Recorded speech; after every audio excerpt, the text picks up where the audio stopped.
শহরেই একটা পরিত্যক্ত বাড়ি এক ভদ্রলোক কয়েক মাস আগে ভাড়া নিয়েছিলেন। পরিত্যক্ত বললে ভুল হবে, আসলে বাড়িটাতে বেশ কয়েকদিন কেউ ছিল না। কয়েক মাস ধরে বাড়িটা ভাঙা পড়েছিল। বাড়ির যে আসল মালিক রয়েছে তিনি দেশে থাকেন না। বাড়িটার দায়িত্ব তিনি যাকে দিয়েছিলেন সে বাড়িটা ভাড়া দিয়ে থাকে, তবে সেই বাড়িতে খুব বেশি দিন কেউ থাকতে পারে না। বাড়িতে অদ্ভুত কিছু ঘটনা ঘটে, ভয় পেয়ে নাকি সেই বাড়িটা সবাই ছেড়ে দেয়। তবে এর আগে সেই বাড়িতে কাউকে খুন হতে হয়নি, খুনটা হয়েছে বর্তমানে। ভদ্রলোকের একটা ব্যবসা রয়েছে, সেই ব্যবসার কাজের জন্যই তিনি বাড়িটা ভাড়া নিয়ে এখানে ছিলেন। এখান থেকে তার কাজকর্মের সুবিধা হতো তাই। তবে কাল রাতে তিনি খুন হয়েছেন, আর সকালে ব্যাপারটা জানা গেছে। ভদ্রলোকের বাড়িতে কেউ থাকে না, তিনি একাই থাকেন। তবে তার একটা দোকান রয়েছে, সেই দোকানের লোকটি আজ সকালে কোনো কারণে তার বাড়িতে এসেছিল, তখনই সে ব্যাপারটা দেখতে পায়। না হলে হয়তো ঘটনাটা এত তাড়াতাড়ি আমরা জানতে পারতাম না। সেই আশেপাশের লোকজনকে ডাকে আর তারপর পুলিশে খবর দেয়। গিয়ে ঘটনাস্থলে ব্যাপারটা আমি দেখেছি ব্যোমকেশবাবু, তারপর আপনার কাছে এলাম। খুনটা কিভাবে হয়েছে বলে আপনার মনে হয়? ধারালো ছুরি দিয়ে প্রথমে পিঠের কাছে আঘাত করা হয়েছে, তারপর সেই ছুরি দিয়েই বোধহয় গলার নলিটা কাটা হয়েছে। ভদ্রলোকের মৃতদেহ বাড়ির দোতলায় ব্যালকনির কাছে পড়েছিল, রক্তে চারপাশটা ভেসে যাচ্ছে। দেখে মনে হচ্ছে রাত্রের দিকেই খুনটা হয়েছে, তবে আশেপাশের কেউ কিন্তু চিৎকার শুনতে পায়নি, এমনকি অন্য কোনো শব্দও শুনতে পায়নি। ভদ্রলোককে অনেকদিন ধরেই আশেপাশের লোকজন দেখছেন। তার বাড়িতে ওই কাজের দোকানের এক লোকটি ছাড়া আর কেউ আসে টাসে না। ভদ্রলোক বেশিরভাগ সময় নাকি নিজের ঘরেই থাকতেন, বইপত্র পড়েই সময় কাটাতেন। এইসব আশেপাশের লোকেদের থেকে জিজ্ঞাসাবাদ করে জেনেছি। তবে সকলেই এক বাক্যে একটা কথা বলেছে, ওই বাড়িটা নাকি ভালো নয়, ওই বাড়িতে অদ্ভুত কিছু দেখা যায়। যারা আগে থেকেছে তারাও নাকি এই একই কথা বলেছে। আশেপাশের লোকেরা বলেছে ওই বাড়িটা ভালো নয়, তাই আপনি ভেবে নিচ্ছেন খুনটা কোনো মানুষ করেনি, অন্য কেউ করেছে। কিন্তু দাসবাবু, যেখানে ছুরি দিয়ে আঘাত করা হয়েছে আর যেখানে ভদ্রলোকের মৃতদেহ পাওয়া গেছে, তার মানে হাতের ছাপ রয়েছে, সেখানেও আপনি এমন একটা ধারণা করছেন কি করে? আপনি বুঝতে পারছেন না ব্যোমকেশবাবু, এটা কোনো মানুষের কাজ হতেই পারে না। তার কারণ রয়েছে। ওই বাড়িতে অত রাতে তাকে খুন করতে অন্য কেউ যাবে কেন? তার সাথে কারো তো শত্রুতা ছিল না। তার দোকানের লোকটি আমাদের এই কথাটা জানিয়েছে, সে এখনো এখানেই আছে। আপনি গেলে তার সাথে একবার কথা বলে নিতে পারবেন।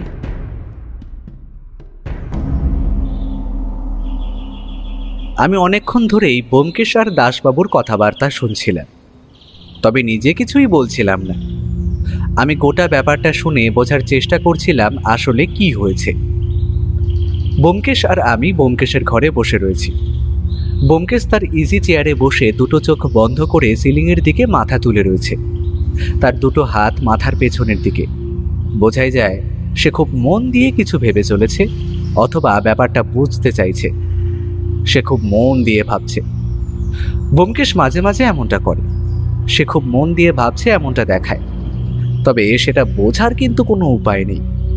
এই মুহূর্তে ধরেই নিয়েই কারো সে মন দিয়ে ভাবছে, কারণ আমাদের উল্টো দিকে বসে রয়েছে দাসবাবু, আর দাসবাবু আমাদের জন্য একটা অদ্ভুত কেস নিয়ে এসেছে। কেসটা অদ্ভুত সে কথা বলছি, তার কারণ ভদ্রলোক বেশ ভয় পেয়ে আছে।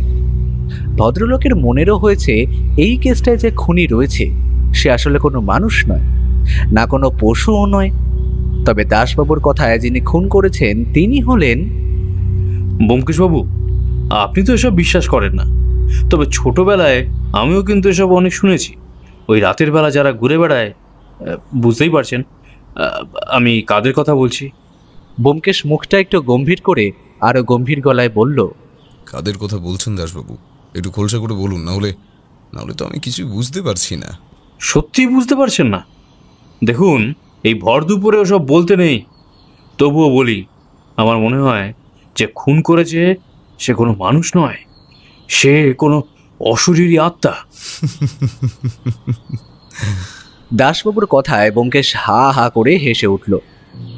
আমার যে একটু হাসি পায়নি তা নয়, তবে সত্যি বলতে আমি একজন সাহিত্যিক, আর লেখকের কারণে বিভিন্ন সময়ে এমন অনেক কিছু পড়াশোনা করতে হয় কিংবা লিখতে হয় যার সাথে স্বাভাবিকের কোনো সম্পর্ক নেই। বর্তমান সময়ে বেশ কিছু সাহিত্যিককে আমি ভূতের গল্প লিখতে দেখেছি, তাই তারা দাবি করেন ভূত নাকি সত্যিই আছে। আর সেই দাবি থেকে আমি মাঝামাঝি জায়গায় দাঁড়িয়ে ভূত আছে কিংবা নেই তা নিয়ে আমার মাথা ব্যথা নেই। তবে সেই ভূত যদি রাতের বেলায় কোনো একটা মানুষের ঘরে ঢুকে থাকে এবং তাকে খুন করে বসে, তাহলে সেটা নিয়ে তো মাথা ব্যথা করতেই হবে। আর ঠিক সেই কারণে ব্যোমকেশের কাছে দাশবাবুর আসা। ভদ্রলোক সকালে টেলিফোন করেছিলেন, টেলিফোন করে নিজের আসার কথাটা বলে দিয়েছিলেন। আর মাত্র মিনিট কুড়ি আগে ভদ্রলোক এখানে এসে পৌঁছেছেন। তারপর শুনিয়েছেন অদ্ভুত একটা কেসের কথা। আর সেটা শোনার পর থেকেই ব্যোমকেশ ইজি চেয়ারে বসে সিলিংয়ের দিকে তাকিয়ে চোখখানা বন্ধ করে রয়েছে। দাশবাবু বোধহয় একটু অধৈর্য হয়ে বললেন, ব্যোমকেশবাবু, আমি আপনাকে মিথ্যা বলছি না, আমি যেটা বলছি সত্যিই বলছি। ওই বাড়িতে কেউ থাকে না, আর আশেপাশে যে কটা বাড়িঘর আছে সেখানকার লোকেরা রাতে তেমন কিছুই দেখেনি। তবে অনেক বছর ধরে বাড়িটা বন্ধ ছিল।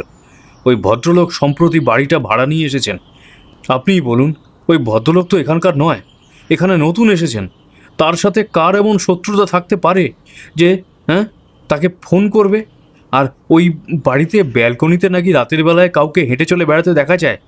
মাঝে মাঝে বন্ধ ঘরের ভেতরে আলো জ্বলতেও দেখা যায়। অথচ ওই বাড়িতে আশেপাশের লোক কাউকে দেখেনি। তাহলে আর বলছি কি, ও বাড়িতে কেউ থাকে না। একবার ওখানে গিয়ে আশেপাশের লোকেদের সাথে কথা বললেই আপনি বুঝতে পারবেন ব্যোমকেশবাবু। আর এই যে অজিতবাবু, যেখানে খুনটা হয়েছে তার আশেপাশে যে হাতের ছাপগুলো পাওয়া গেছে সেগুলো কোনো মানুষের হাতের ছাপ হতেই পারে না।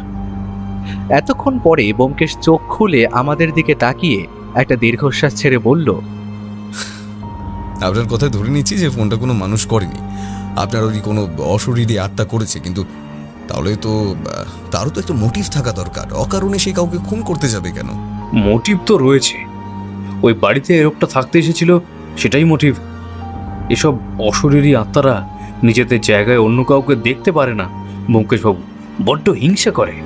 কিন্তু একটা কথা বলুন আমায়, যদি সেই অশরীরী আত্মাকে আমরা খুঁজে বার করতে পারি কিংবা তার অপরাধ প্রমাণ করতে পারি, তাহলে তাকে শাস্তি দেবেন কি করে? দাশবাবুর দুটো চোখ যেন গোল হয়ে এলো। তিনি সেভাবে একটু ভয় জড়ানো গলায় বললেন, একই কথা বলছেন ব্যোমকেশবাবু, তাদের কি আবার শাস্তি দেওয়া যায় নাকি? তবে বুঝতে পারছেন, পুলিশের রিপোর্টে তো আর এসব লেখা যাবে না। তাই ব্যাপারটা নিয়ে একটু তদন্ত করা দরকার। তদন্ত করার পরে আপনি যদি এ কথা বলেন তাহলে হয়তো শান্ত হবে। তবে একটা রিপোর্টও লিখতে হবে তো। দাসবাবু, আইন কখনোই অশরীরী আত্মা কিংবা ভূতের ব্যাপারকে স্বীকার করে না। উনি কখনোই অশরীরী আত্মা এমনটা রিপোর্টে আপনি লিখতে পারবেন না। সেক্ষেত্রে কেস ডিসমিস হয়ে যাবে কিংবা কেসটা চাপা পড়ে যাবে। তার বাইরে আর অন্য কিছু হবে না। কিন্তু ব্যোমকেশবাবু, আপনি একবার চলুন না, আপনি একবার গিয়ে ঘটনাস্থলটা দেখুন, তাহলে গোটা ব্যাপারটা আপনি বুঝতে পারবেন। আর তাহলে আপনার তদন্ত করতেও সুবিধা হবে। আমি ওসি সাহেবের পারমিশন নিয়েই এসেছি আপনাকে নিয়ে যেতে। কিন্তু আপনাকে কিন্তু কেসটা নিতেই হবে। হ্যাঁ, আপনাকে যে করেই হোক কেসটা নিতেই হবে ব্যোমকেশবাবু। আমি ব্যোমকেশকে অনেকক্ষণ ধরে লক্ষ্য করছিলাম। সে দাশবাবুর কথা শুনে চলেছে, কিন্তু উত্তর দিচ্ছে না। সে যেন অন্য কিছু ভেবে চলেছে, অথচ কেসটা এমন কিছুই দাশবাবু এখনো বলেননি যাতে কেসটা নিয়ে গভীরভাবে ভাবতে হবে। তাই আমি বললাম, এই ব্যোমকেশ, তুমি তখন থেকে কি ভেবে চলেছো বলো তো? আমি দাশবাবুর কাছ থেকে যতটা শুনলাম তাতে তো ভাবার তেমন কিছুই নেই। তবে তুমি বেশ গভীরভাবে কি এমন ভাবছো? ব্যোমকেশ হেসে আমার দিকে তাকালো, তারপর চেয়ারের উপর সোজা হয়ে বসতে বসতে বলল, অনেকদিন আগে ঠিক এমন একটা কেস আমার হাতে এসেছিল। তবে তখন তোমার সাথে আমার পরিচয় হয়নি। তখন আমার এই পেশায় আমি নতুন সামান্য 2-1টা কেস সলভ করেছি, পুলিশকেও 2-1টা কেসে সাহায্য করেছি। তখন দাশবাবু ছিলেন না, তখন ছিল রাখালবাবু। সেই রাখালবাবু একবার এমন একটা সমস্যা আমার কাছে নিয়ে এসেছিল। তবে রাখালবাবুর কথা তোমাদের আগেই বলেছি, রাখালবাবু কিন্তু এসবে বিশ্বাস করতো না। সেও ভেবেছিল কেসটা অন্য কিছু, তবে এমনভাবে আমাদের সামনে এসেছিল যে মনে হবে খুনি কোনো মানুষ নয়। তবে দাশবাবু, সেই কেসেরও কিন্তু শেষে দেখা গিয়েছিল খুনি একজন মানুষ। সে আপনি যাই বলুন ব্যোমকেশবাবু, এই কেসে কিন্তু খুনি কোনো মানুষ হতে পারে না। তাহলে তোমার মনে হচ্ছে সেই কেসের সাথে এই কেসটার মিল থাকলেও থাকতে পারে, তাই তো? দুটো কেসে একটাই মিল আছে। সেই কেসেও প্রথমে মনে হয়েছিল কাজটা কোনো অশরীরী আত্মাই করেছে। তাহলে তোমাদের ব্যাপারটা খুলেই বলি। এই দাসবাবু, ঘন্টাখানেক বসেই যান না হয়, তারপর আপনার সাথে আমরা বেরিয়ে পড়ব। ঘটনার সালটাও দেখা হবে। তবে ব্যাপারটা বারবার মনে হচ্ছে যখন আপনাকে একটু খুলেই বলি, আপনিও শুনেই দেখুন। দাসবাবুর মুখ দেখে মনে হলো গল্প শোনার ইচ্ছে তার নেই, কিন্তু ব্যোমকেশ যখন বলেছে তখন তাদের আপত্তিও করতে পারছে না, তাই একটু বিরস মুখে বললেন, ঠিক আছে ব্যোমকেশবাবু, তবে আরেক কাপ চা কিন্তু খাওয়াতে হবে তাহলে। দাসবাবুর কথায় আমি আর ব্যোমকেশ দুজনেই হেসে উঠলাম। দাসবাবু আরেকটু গুছিয়ে বসতেই আমি রান্নাঘরে গিয়ে বৌঠানকে চায়ের জন্য বলি, তারপর ব্যোমকেশের পাশে এসে বসলাম। ব্যোমকেশ বেশ কিছুক্ষণ চুপ করে থেকে তারপর বলতে শুরু করলো। আগেই বলেছি, তখন এই পেশায় আমি প্রথম পুলিশকে বেশ কয়েকটা কেসে সাহায্য করেছি। তবে সেই মুহূর্তেও পুলিশের সাথে একটা চুরির কেসে কাজ করছিলাম। চোরকে খুব সহজে ধরা যাচ্ছিল না। একটা ধারণা আমরা করতে পেরেছিলাম যে কাজটা কে করেছে, তবে আমাদের হাতে কোনো প্রমাণ নেই। প্রমাণ জোগাড়ের জন্য আমাদের অপেক্ষা করতে হচ্ছিল। ঠিক সেই সময় রাখালবাবু একদিন আমার বাড়িতে এসে পৌঁছল। প্রথমে বসে বেশ কিছুক্ষণ সেই কেসের ব্যাপারে আলোচনা করার পরে হঠাৎ বলে উঠল, ব্যোমকেশ, একটা অদ্ভুত সমস্যায় পড়েছি বুঝলে। কেসটা বেশ কয়েকদিন ধরেই হাতে রয়েছে, কিন্তু তোমায় বলে ওঠা হয়নি। রাখালের কথা শুনে বুঝতে পারলাম সে দোষটা তো করছে। তাকে এমন ইতস্তত করতে আমি এটাকে শুনিনি। তাই ব্যাপারটা যে একটু অন্যরকম সেটা বুঝতেই পারছিলাম। তাই বলে উঠলাম, আরে অত চিন্তা করো না রাখালবাবু, বলো না ব্যাপারটা কি, তারপর দেখছি খুন নাকি চুরি। খুন আসলে শহরের বাইরের দিকে, মোটামুটি ওই উত্তরের দিকে একটা থানার ঘটনা। সেই থানার অফিসার আমার বেশ পরিচিত। সেই ব্যাপারটা আমায় বলেছে, এমনকি তোমার কথাও সেই বলেছে। তবে তুমি জানো এখন এই চুরির কেসটা নিয়ে আমরা ফেঁসে আছি, তাই এখন তোমাকে আর আমি কিছু সেরকম বলিনি। ব্যাপারটা হলো, একটা পরিত্যক্ত বাড়িতে একটা খুন হয়েছে, তবে সেটা কে করেছে আর কেন করেছে তার কিছুই বোঝা যাচ্ছে না। সব থেকে বড় কথা হলো, সেই বাড়িতে নাকি কখনোই কেউ যায় না। সেই বাড়িতে ওই লোকটা কোথা থেকে এলো আর কেনই বা এলো বোঝা খুব মুশকিল। দেখুন রাখালবাবু, আপনি বলছেন ওই বাড়িতে কেউ যায় না, তাহলে লোকটা ওখানে গেল কি করতে? আর খুন যখন হয়েছে তাহলে তার পেছনে কোনো না কোনো কারণ তো আছে। সেটা আমিও ভাবছি, কিন্তু আশপাশের লোকজন ওই বাড়িটাকে ভূতের বাড়ি বলে। ওই বাড়িতে নাকি রাতের বেলা কাউকে হেঁটে চলে বেড়াতে দেখা যায়। মাঝে মাঝে বাড়ির দিক থেকে অদ্ভুত স্বরে হাসি বা কান্নার আওয়াজ ভেসে আসে। এমনকি রাতের বেলা বাড়ির দোতলার ভাঙাচোরা ঘরে আলোও জ্বলতে দেখা যায়। ওই বাড়ির কাছে বেশ দু একজন আগে ভয় পেয়েছে। শুধু আলো জ্বলতে দেখা যায় আর বাড়িতে রাতের বেলা কাউকে দেখা যায় বলে ভয় পেয়েছে? আহা, সেটা নয়। যারা ভয় পেয়েছে তারা বাড়ির কাছে অদ্ভুত কিছু দেখেছে। ঠিক কী দেখেছে তা কেউ খুলে বলতে পারেনি। অথচ তারা বলেছে ওই বাড়ির সামনে নাকি সাদা কাপড় পরা কাউকে দাঁড়িয়ে থাকতে দেখা যায়। তার উচ্চতা নাকি সাধারণ মানুষের চেয়ে অনেক বেশি। একজন তো এটাও বলেছে যে সে ওখানে দাঁড়িয়ে থাকতে থাকতে নাকি দেখেছিল একটা লম্বা হাত তার দিকে এগিয়ে আসছে, আর একটু হলেই তাকে ধরে ফেলবে। তা সে কোনো ক্রমে প্রাণ নিয়ে পালিয়ে বেঁচেছে আর কি, এবং সে বাড়িতে এসে অজ্ঞানও হয়ে গেছে। রাখালবাবুর কথা শুনে আমি বুঝতে পারলাম সে সমস্ত কিছু বিশ্বাস না করলেও ব্যাপারটা নিয়ে মিথ্যে কথা বলছে না। রাখালবাবুকে আমি মিথ্যে কথা বলতে কিংবা বাড়িয়ে বলতে শুনিনি। সে কাজের ছেলে, আর পুলিশ হিসেবে সে যে একজন যোগ্য মানুষ তা বলার অপেক্ষা রাখে না। তাই বললাম, তাই নাকি? তাহলে তো ব্যাপারটা একবার দেখতে হচ্ছে। তুমি তোমার সেই পরিচিত অফিসার বন্ধুকে বলে রাখো। লোকটা এদিকার নয়, খুনটা হয়েছে আজ থেকে 3 দিন আগে। তবে লোকটার ব্যাপারে এখনো পর্যন্ত কোনো তথ্য জানা যায়নি। আমরা না হয় কাল সকালে একবার গিয়ে জায়গাটা দেখে আসবো। যার খুন হয়েছে তার ব্যাপারেও কি খোঁজ খবর নেওয়া হয়েছে?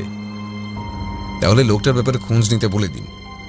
আর কাল সকালে আমরা তাহলে একবার ঘটনাস্থল থেকে ঘুরে আসি।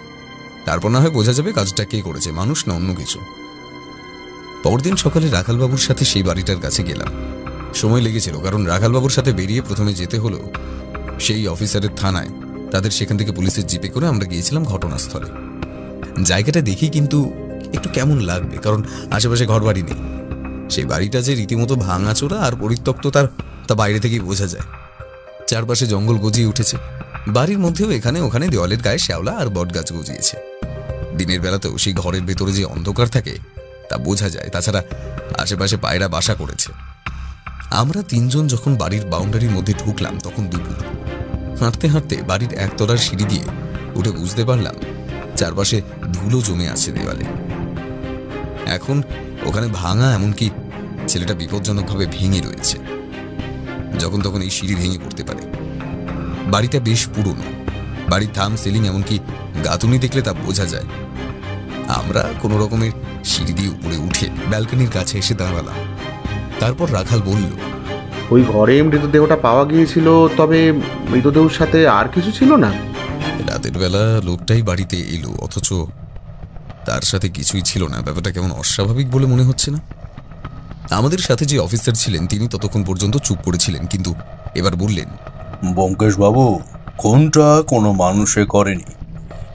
আমার মনে হয় লোকটাকে এখানে টেনে নিয়ে এসেছিল অন্য কিছু।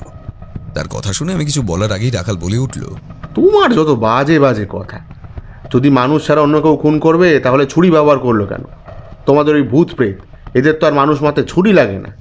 রাখাল বাবু, আপনি এসব বিশ্বাস করেন না আমি জানি, কিন্তু এসব হয়, এসব আছে। আমি ছোটবেলায় আমাদের গ্রামে... হ্যাঁ, তোমাদের গ্রামের গল্প রাখো তো। এখন বলো, লোকটার ব্যাপারে কিছু জানা গেছে? লোকটা শহরের বাইরে থেকে এসেছিল এখানে। একজনকে পাওয়া গেছে যে লোকটাকে এই বাড়িতে সেদিন সন্ধ্যাবেলা ঢুকতে দেখেছিল। তবে সেই লোকটা জানিয়েছে এর সাথে নাকি আরও একজন ছিল। তবে আমরা কিন্তু এখানে এই একজনকেই পেয়েছি, অন্য একজনকে পাইনি। তাহলে সেই লোকটার ব্যাপারে খোঁজ খবর করুন, আর তাকে পাওয়া গেলেই আশা করি কিছু একটা জানা যাবে।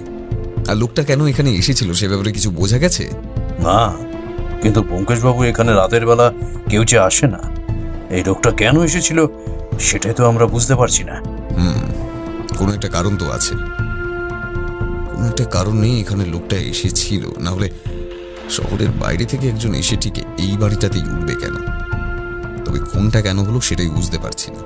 আমার মনে হয় যে লোকটার সাথে এই লোকটা এখানে এসেছিল, তার সাথে কোনো ব্যাপার নিয়ে ঝগড়াঝাটি হয়, তখনই সে খুনটা করে এখান থেকে জিনিসপত্র নিয়ে চম্পট দেয়।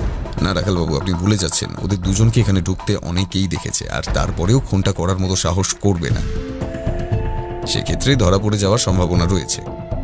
আমার মনে হয় অন্য কোনো ব্যাপার ঘটেছে। একটা কাজ করুন তো রাখালবাবু, সম্প্রতি শহরে চোরা চালানোর একটা দল সক্রিয় হয়ে উঠেছিল না? সেই দলের ব্যাপারে একটু খোঁজ নাও। দেখো এর মধ্যেই সেই দলের কোনো জিনিসপত্র বাইরে যাওয়ার সম্ভাবনা রয়েছে নাকি।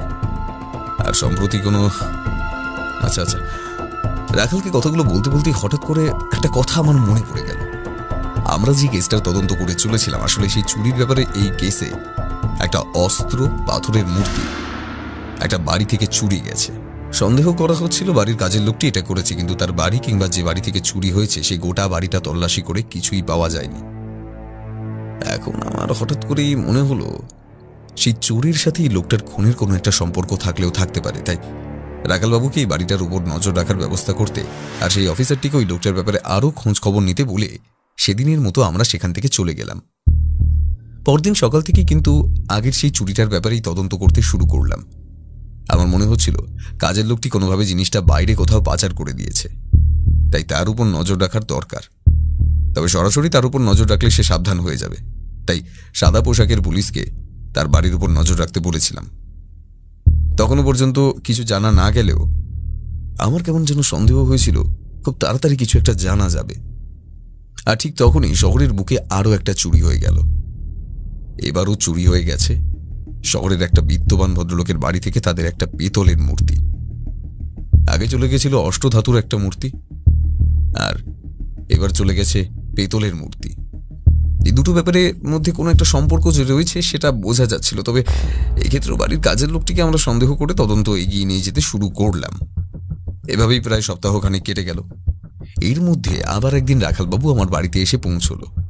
আমার চেয়ারের সামনে বসে একটু উত্তেজিত হয়ে বলল, ব্যোমকেশ, তোমার কথা মতো ওই বাড়িটার উপর নজর রেখেছিলাম, তবে রাতের বেলা ওই বাড়ির আশেপাশে কারা যেন ঘুরে বেড়ায় বলে মনে হচ্ছে।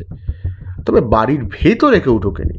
যে লোকটাকে বাড়ির উপর পাহারায় রাখা হয়েছিল সে এটাই বলেছে, কিন্তু তারা বাড়ির ভিতরে ঢুকছে না কেন সেটাই তো বুঝতে পারছি না। রাখালের কথায় আমি কেমন যেন চমকে উঠে বললাম, বাড়ির ভেতর ঢুকছে না মানে? তোমার কথায় আমার সেই বন্ধুটি, যে লোকটিকে সাদা পোশাকে ওই বাড়িতে নজর রাখতে বলা হয়েছিল, সে ওই বাড়ি থেকে বেশ খানিকটা দূরে একটা বাড়িতে একটা গোটা দিন অপেক্ষা করে। এমনকি রাতেও সেই বাড়ির জানলা থেকে এই বাড়ির উঠোনটা দেখা যায়। যদিও ওখান থেকে খানিকটা দূর, তবুও বোঝা যায় মোটামুটি। আর সে বলেছে রাতের বেলা কেউ একজন কিংবা দুজনও হতে পারে, তারা রাতের বেলা ওই বাড়ির উঠোনের মধ্যে ঘুরে বেড়ালো, কিন্তু বাড়ির ভিতরে কখনোই ঢোকেনি। এমনটা যে কেন সেটা বুঝতেই পারছি না। যদি ওই ঘরে কিছু একটা থাকে তাহলে তো তারা ওই ঘরে গিয়ে ঢুকবে। বাড়ির উঠোনে ঘুরে বেড়ানোর কারণটা কি জানি। তাহলে কি কিছু আছে? হঠাৎ করে একটা সম্ভাবনা আমার মাথায় এলো। আমি তাই বললাম, লোকগুলো কবার এসেছিল বলো তো? একবারই এসেছিল, অন্তত সেই লোকটা তো আমাদের তাই জানিয়েছে। রাখালের কথায় আমি কেমন যেন কেসটা সম্পর্কে একটা অনুমান করতে পারছিলাম, কিন্তু তবুও আমাদের প্রমাণ দরকার। তাই সেই প্রমাণের জন্য আমি অপেক্ষা করতে চাইলাম। তাই বললাম, পাহারার কাজে যাকে রেখেছেন তাকে সেখান থেকে সরে যেতে বলুন। বলুন তার কাজ শেষ হয়েছে। এখন আমি না বলা পর্যন্ত যেন ওই বাড়ির উপর কেউ নজর না রাখে, এমনকি পুলিশ পর্যন্ত ওদিকে যেন না যায়। আরও একটা কাজ আপনাকে করতে হবে। রাখালবাবু অবাক হয়ে আমার দিকে তাকিয়ে বলল, কি কাজ ব্যোমকেশ? আমি তখন তাকে আমার পরিকল্পনাটা পুরোটাই খুলে বললাম। শুনতে শুনতে রাখালবাবুর মুখ হাঁ হয়ে যাচ্ছিল। সবার শেষে তার মুখে একটা হাসি ফুটল। সে বলল, সত্যিই ব্যোমকেশ, তোমার বুদ্ধি আছে বটে। তোমার কথা মতোই কাজ হবে, কিন্তু এই চুরিগুলোর ব্যাপারে তাহলে এখন কি করব? আমি দুটো হাত মাজার পেছনে দিয়ে আর মোড়া ভাঙতে ভাঙতে বললাম, কিচ্ছু করতে হবে না, চুপ করে বসে থাকুন। কাজের লোকগুলোকে ছেড়ে দিন। তাদের উপর যে পুলিশি পাহারা রয়েছে সেগুলো তুলে নিন। সবাইকে মুক্ত করে দিন, উড়তে দিন রাখালবাবু, উড়তে দিন, উড়তে দিন। উড়তে উড়তে পাখি ঠিক কোথায় গিয়ে বসে সেটাই তো দেখা দরকার, তাই নাকি? ব্যোমকেশ থামতেই দাসবাবু বলে উঠলেন, ব্যোমকেশবাবু, আপনি ঠিক কিসে তদন্ত করেছিলেন বলুন তো? হ্যাঁ, একবার বলছিলেন আপনি চুরি তদন্ত করছেন, আবার বললেন সেই লোকটার মারা যাওয়া তদন্ত করছেন। আসলে আপনি করছিলেনটা কি? আমি শুধু অনুমান করেছিলাম, আর সেই অনুমানের ভিত্তিতে আমি দেখতে চাইছিলাম এরপরে কি ঘটে। কারণ এরপরে কি ঘটে সেটা দেখা খুব দরকার ছিল। তা না হলে আমার সব অনুমান একটা সঠিক দিকে যেত, যেটা দিয়ে আমরা এই চেষ্টা সলভ করতে পারতাম। আর আমার বারবার মনে হচ্ছিল ওই চুরিগুলো আর এই লোকটার খুনের ব্যাপারটা কোথাও না কোথাও জড়িত। অজিত, কিন্তু ব্যোমকেশ, ওই লোকগুলো ঘরের মধ্যে না ঢুকে বাড়ির উঠোনের মধ্যে ঘুরে বেড়াতো কেন? সেটা পরে বলছি অজিত। কেসের ব্যাপারে আরও অনেক কিছু এখনও বাকি রয়েছে। আমার কথা মতো রাখালবাবু কয়েকটা কাজ করেছিল। তার মধ্যে সবথেকে যেটা বেশি গুরুত্বপূর্ণ ছিল সেটা হলো পুলিশি পাহারাগুলো তুলে নেওয়া। সেই কাজের লোকগুলোকে বোঝানো যে পুলিশ তাদের উপর নজর রাখছে না। এমনকি পুলিশ সেই দুটো বাড়িতে গিয়ে তাদের সাথে কথা বলে চেষ্টা তারা কিছুই করতে পারছে না, ব্যাপারটা জানিয়ে এসেছিল। আর সেই কাজের লোক দুজনকে আবার কাজে বহাল করা হয়েছিল। তাদেরকে সন্দেহ করার জন্য পুলিশ, এমনকি বাড়ির লোক পর্যন্ত তাদের কাছে ক্ষমা চেয়েছিল। গোটা ব্যাপারটা খুব সুন্দরভাবে মিটে গিয়েছিল। আর এদিকে সে বাড়ির উপরে পুলিশ নজর রাখত বন্ধ হলো, উল্টে সেই বাড়ি থেকে সবাইকে দূরে থাকতে বলা হলো। সে বাড়িতে অতি অস্বাভাবিক কিছু ঘটে, এই ব্যাপারটা সেই এলাকায় চাউর করে দেওয়া হলো। তারপরে আমরা করতে লাগলাম অপেক্ষা। এই ঘটনার পরে আরো সপ্তাহখানেক গেল কেটে। এই এক সপ্তাহের মধ্যে কিন্তু আরো একটা চুরি হলো। আর তখনই আমরা আমাদের কাজ শুরু করলাম। আসলে রাখালবাবুর সাথে আমার যেভাবে কথা হয়েছিল তাতে শহরে যদি নতুন কোনো চুরি হয় তাহলে সেদিন রাত থেকে ওই বাড়িটার উপর আবার নজর রাখা শুরু করতে হবে। চুরি হওয়ার সাথে সাথে এই খবরটা আমাদের কাছে এসে পৌঁছলো, কারণ ওপর মহল পর্যন্ত এই ব্যাপারটা নিয়ে সবাইকে জানানো হয়েছিল। আর সেদিন রাতেই রাখালবাবুর কথায় সেই বাড়িটার উপর নজর রাখা হলো। এমনকি দেখা গেল পরদিন রাতে কিন্তু আবার দুজনকে ঘুরে বেড়াতে দেখা গেছে। যেদিন তাদের ঘুরে বেড়াতে দেখা গেছে সেদিন রাতেই কিন্তু পুলিশের বেশ কয়েকজন ওই বাড়িতে অপেক্ষা করছিল। তাদের ওই বাড়িতে ঢুকতে দেখি তারা অতর্কিতে আক্রমণ করে এবং তাদের দুজনকে গ্রেফতার করে ফেলে। কিন্তু তাদের কাছ থেকে কোনো কিছুই পাওয়া যায় না। পুলিশের লোকগুলো তাদের দুজনকে গ্রেফতার করে সেখান থেকে নিয়ে এসে থানায় রাখে। ব্যাপারটা আমাকেও জানানো হয়। পরদিন সকালে আমি আর রাখাল তখন সেই থানায় গিয়ে পৌঁছই। লোক দুজনকে দেখেই বোঝা যায় তাদের এক প্রস্থ আদর যত্ন করা হয়েছে। তারা চুপ করে থানার জেলের মধ্যে বসেছিল। আমি গড়াদের সামনে দাঁড়িয়ে তাদের উদ্দেশ্যে বলি, কি ব্যাপার বলো তো, এত রাতে ভূতের বাড়িতে তোমরা কি করতে গিয়েছিলে?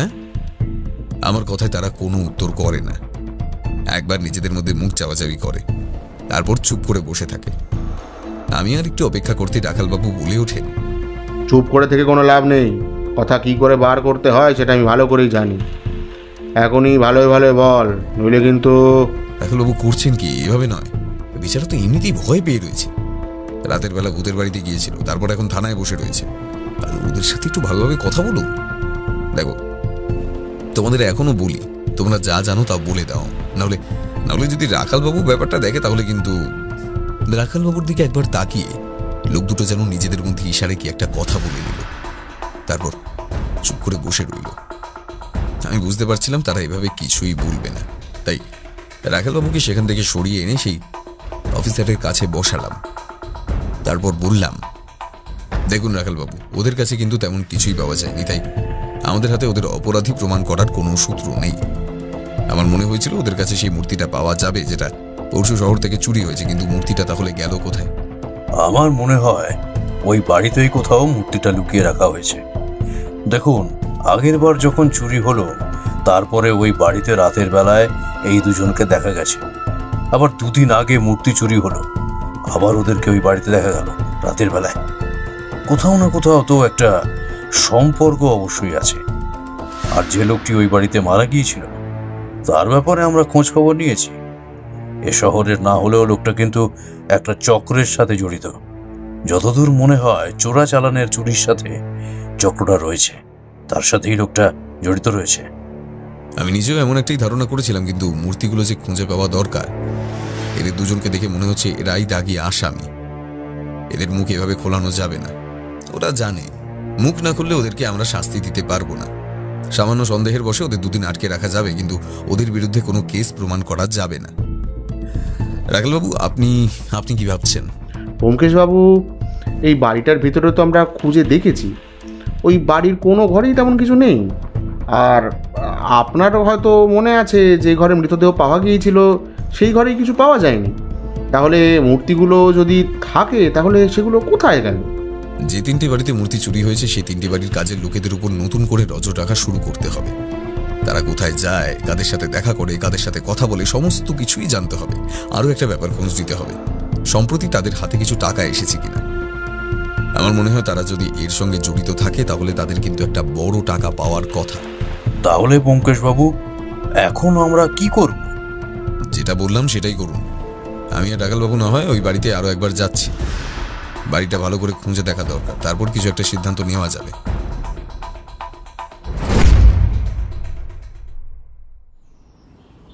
ব্যোমকেশ এতটা বলেই থেমেছিল, কারণ পুটিরাম এর মধ্যে আমাদের জন্য চা নিয়ে এসেছে। দাসবাবু চায়ের কাপ তুলে নিয়ে একটা চুমুক দিয়ে বললেন, মূর্তিগুলো যদি ওই বাড়িতে না থাকে তাহলে থাকবে কোথায়? আর মূর্তিগুলো না পেলে তো তদন্তের কোনো লাভ হবে না ব্যোমকেশবাবু। ব্যোমকেশ, একটা ব্যাপার কিন্তু আমার মনে হচ্ছে, বুঝলে, এই গোটা ব্যাপারটা একটা চক্র রয়েছে যখন, তাহলে এই দুজন অতি বড় কেউ নয়, এদের পেছনে আরও বড় কেউ ছিল, তাই তো? এদের পেছনে আরও বড় কেউ ছিল সেটা আমি ধারণা করতে পেরেছিলাম। আর ঠিক সেই কারণেই এই মুহূর্তে এমন কিছু করতে চাইনি যাতে সমস্ত ব্যাপারটাই ভেস্তে যায়। তাই সেই বাড়িতে যাওয়াটা আমাদের প্রয়োজনীয় ছিল। আমি আর রাখালবাবু দুজন মিলে সেই বাড়িতে গেলাম। তবে সত্যি বলতে বাড়ির প্রতিটা ঘর, সমস্ত কিছু খুঁজেও কিন্তু আমরা তেমন কিছুই পেলাম না। আর কোনো কিছু লুকিয়ে রাখতে চাইলে এই বাড়িটা ভালো জায়গা, কিন্তু দুজন কনস্টেবল নিয়ে সমস্ত কিছু খোঁজার পরেও আমরা কিন্তু কিছুই পেলাম না। একসময় যখন হাল ছেড়ে দিয়েছি তখন হঠাৎ রাখালবাবু বলে উঠলেন, ব্যোমকেশবাবু, রাতের বেলা ওই লোকগুলো যখন ওখানে আসতো ওরা কিন্তু কখনোই ঘরের ভেতরে ঢোকেনি, ওরা কিন্তু বাড়ির উঠোনে ঘুরে বেড়াতো। রাখালবাবুর মুখে কথাটা শুনে আমার কেমন যেন সন্দেহ হলো। তাহলে কি বাড়ির উঠোনে কোথাও কিছু আছে? সেই মতো বাড়ির উঠোন খুঁজতে লাগলাম। খুঁজতে খুঁজতে বাড়ির জঙ্গলের জায়গার মধ্যে বেশ কয়েকটা জায়গায় এমন চোখে পড়ল যেখানে মনে হয় সম্প্রতি মাটি খোঁড়া হয়েছে। যেটা দেখতে পেয়ে আমার সন্দেহ রইল না এখানেই মূর্তিগুলো রয়েছে। তবে সেটাই যদি হয় তাহলে ওই লোকটাকে ধরা পড়েছে সে কথাটা জেনে গেছে, উদ্ধার করার চেষ্টা করবে। সেখান থেকে চলে এলাম, আর আসার সময় আরও একটা কাজ করে এলাম। বাড়িটার আশেপাশে বেশ কিছু লোকজন জমা হয়েছিল, কারণ রাখালবাবুর পরনে পুলিশের পোশাক। তাদের সবাইকে জানিয়ে এলাম এই বাড়িতে যে খুনটা করেছে তারা ধরা পড়েছে, তাই আমরা এখানে আর আসবো না, আর এই বাড়ির আশেপাশে কেউ যেন না আসে। এভাবে সমস্ত কিছু ব্যাপারটা মিটিয়ে দিয়ে আমরা সেদিনের মতো চলে গেলাম। কিন্তু সেদিন রাতেই সেই বাড়িটা থেকে নজর রাখতে লাগলাম ওই বাড়িটার উপর। আর আমাদের নজর রাখা কিন্তু সফল হলো। সেদিন রাতেই ওই বাড়ির মধ্যে আরও একজনকে ঘুরে বেড়াতে দেখে আমরা বাড়ি থেকে বেরিয়ে এসে বাড়িটার পাশে অপেক্ষা করতে লাগলাম তার বেরিয়ে আসার জন্য, কারণ সেই মুহূর্তে ভেতরে ঢুকলে আবার আগের মতোই একটা ভুল হয়ে যাবে। লোকটা বেশ কিছুক্ষণের জন্য ঘুরে বেড়ালো, তারপর বুঝতে পারলাম কিছু যেন বার করেছে। সমস্ত কিছু করার পর হাতে একটা কাপড়ের ব্যাগের সমস্ত কিছু জড়িয়ে নিয়ে যখন বাইরে পা রাখলো, তখন আমরা অন্ধকারে তার পিছু নিলাম। বেশ খানিকটা হেঁটে যাওয়ার পর দেখতে পেলাম অন্ধকারে একটা ভাড়ার গাড়ি দাঁড়িয়ে রয়েছে। লোকটা কিন্তু তখন আমাদের দেখেনি। লোকটা গিয়ে ভাড়ার গাড়িতে উঠতে যাবে এমন সময় রাখালবাবু পিস্তল বার করে বলে উঠল, সাবধান, গাড়ি থেকে নামো, নামো গাড়ি থেকে।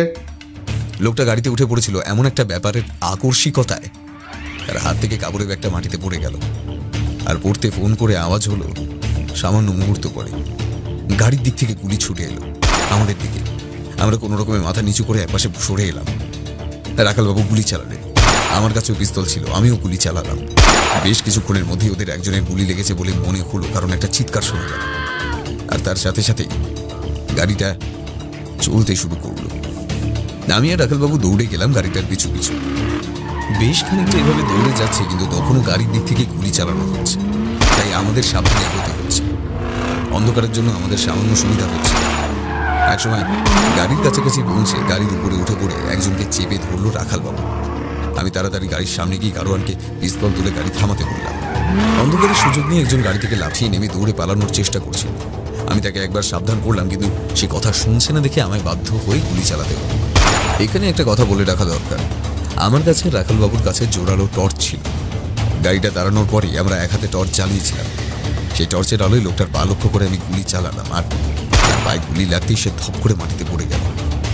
এরপরে আর কেউ পালানোর চেষ্টা করলো না বটে, তবে তাদের চারজনকে ধরে নিয়ে আসতে সামান্য অসুবিধা হতো, কিন্তু তাদের মধ্যে দুজনের গুলি লাগায় আর একজন অক্ষত থাকায় আমাদের কাজটা সুবিধা হলো। সেই গাড়িতেই আমরা সবাইকে নিয়ে থানায় ফিরে এলাম। পরে জানা গেল গাড়োয়ান এই সমস্ত কিছুর মধ্যে নেই, তাকে টাকার লোভ দেখিয়ে এখানে আনা হয়েছিল। যাই হোক, সবাইকে ধরা হলো।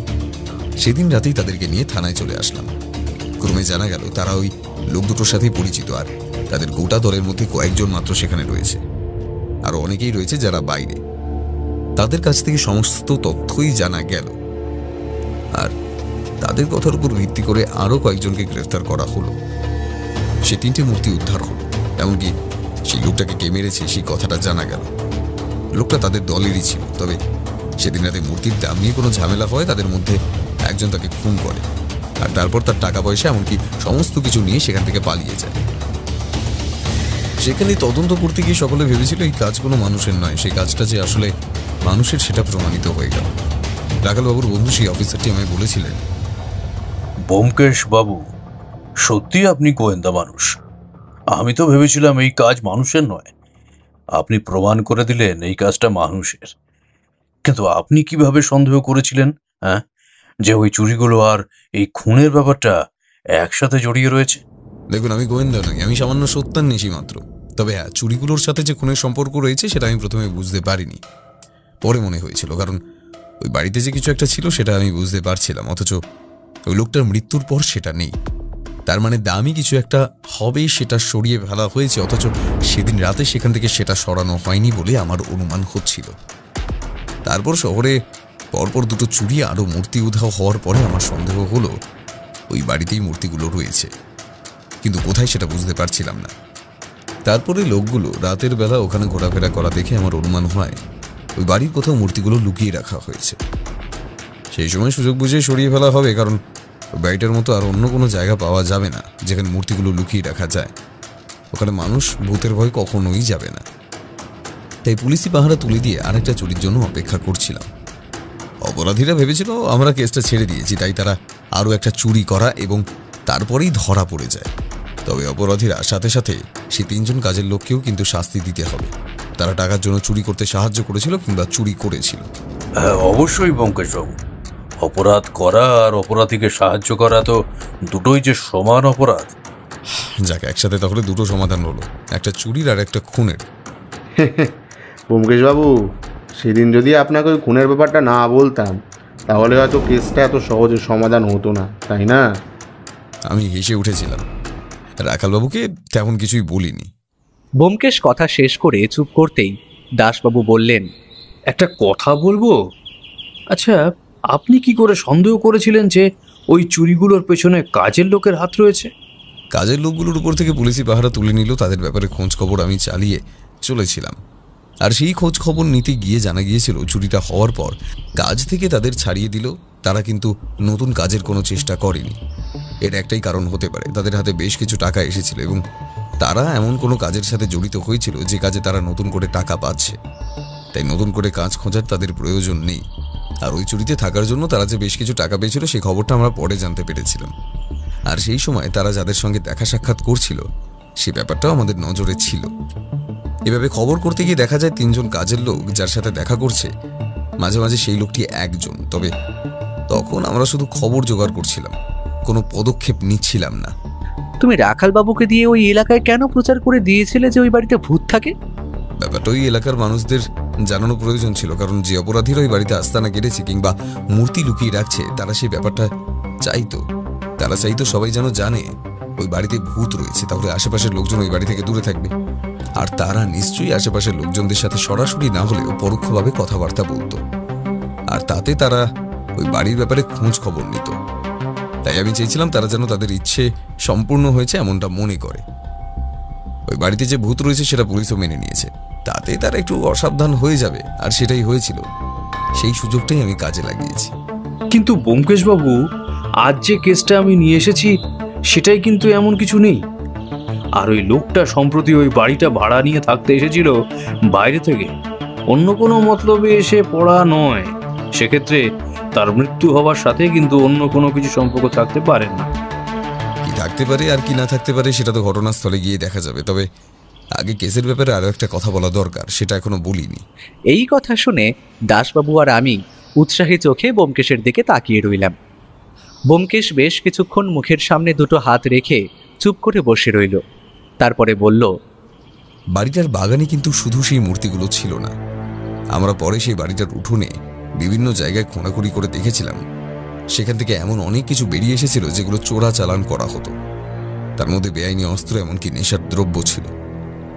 গোটা ব্যাপারটার পেছনে বড় একটা দলের হাত ছিল। সেই দলের সমস্ত মানুষকে ধরা যায়নি, তবে যে কজনকে ধরা গিয়েছিল তাদেরকে শাস্তি দেওয়া হয়।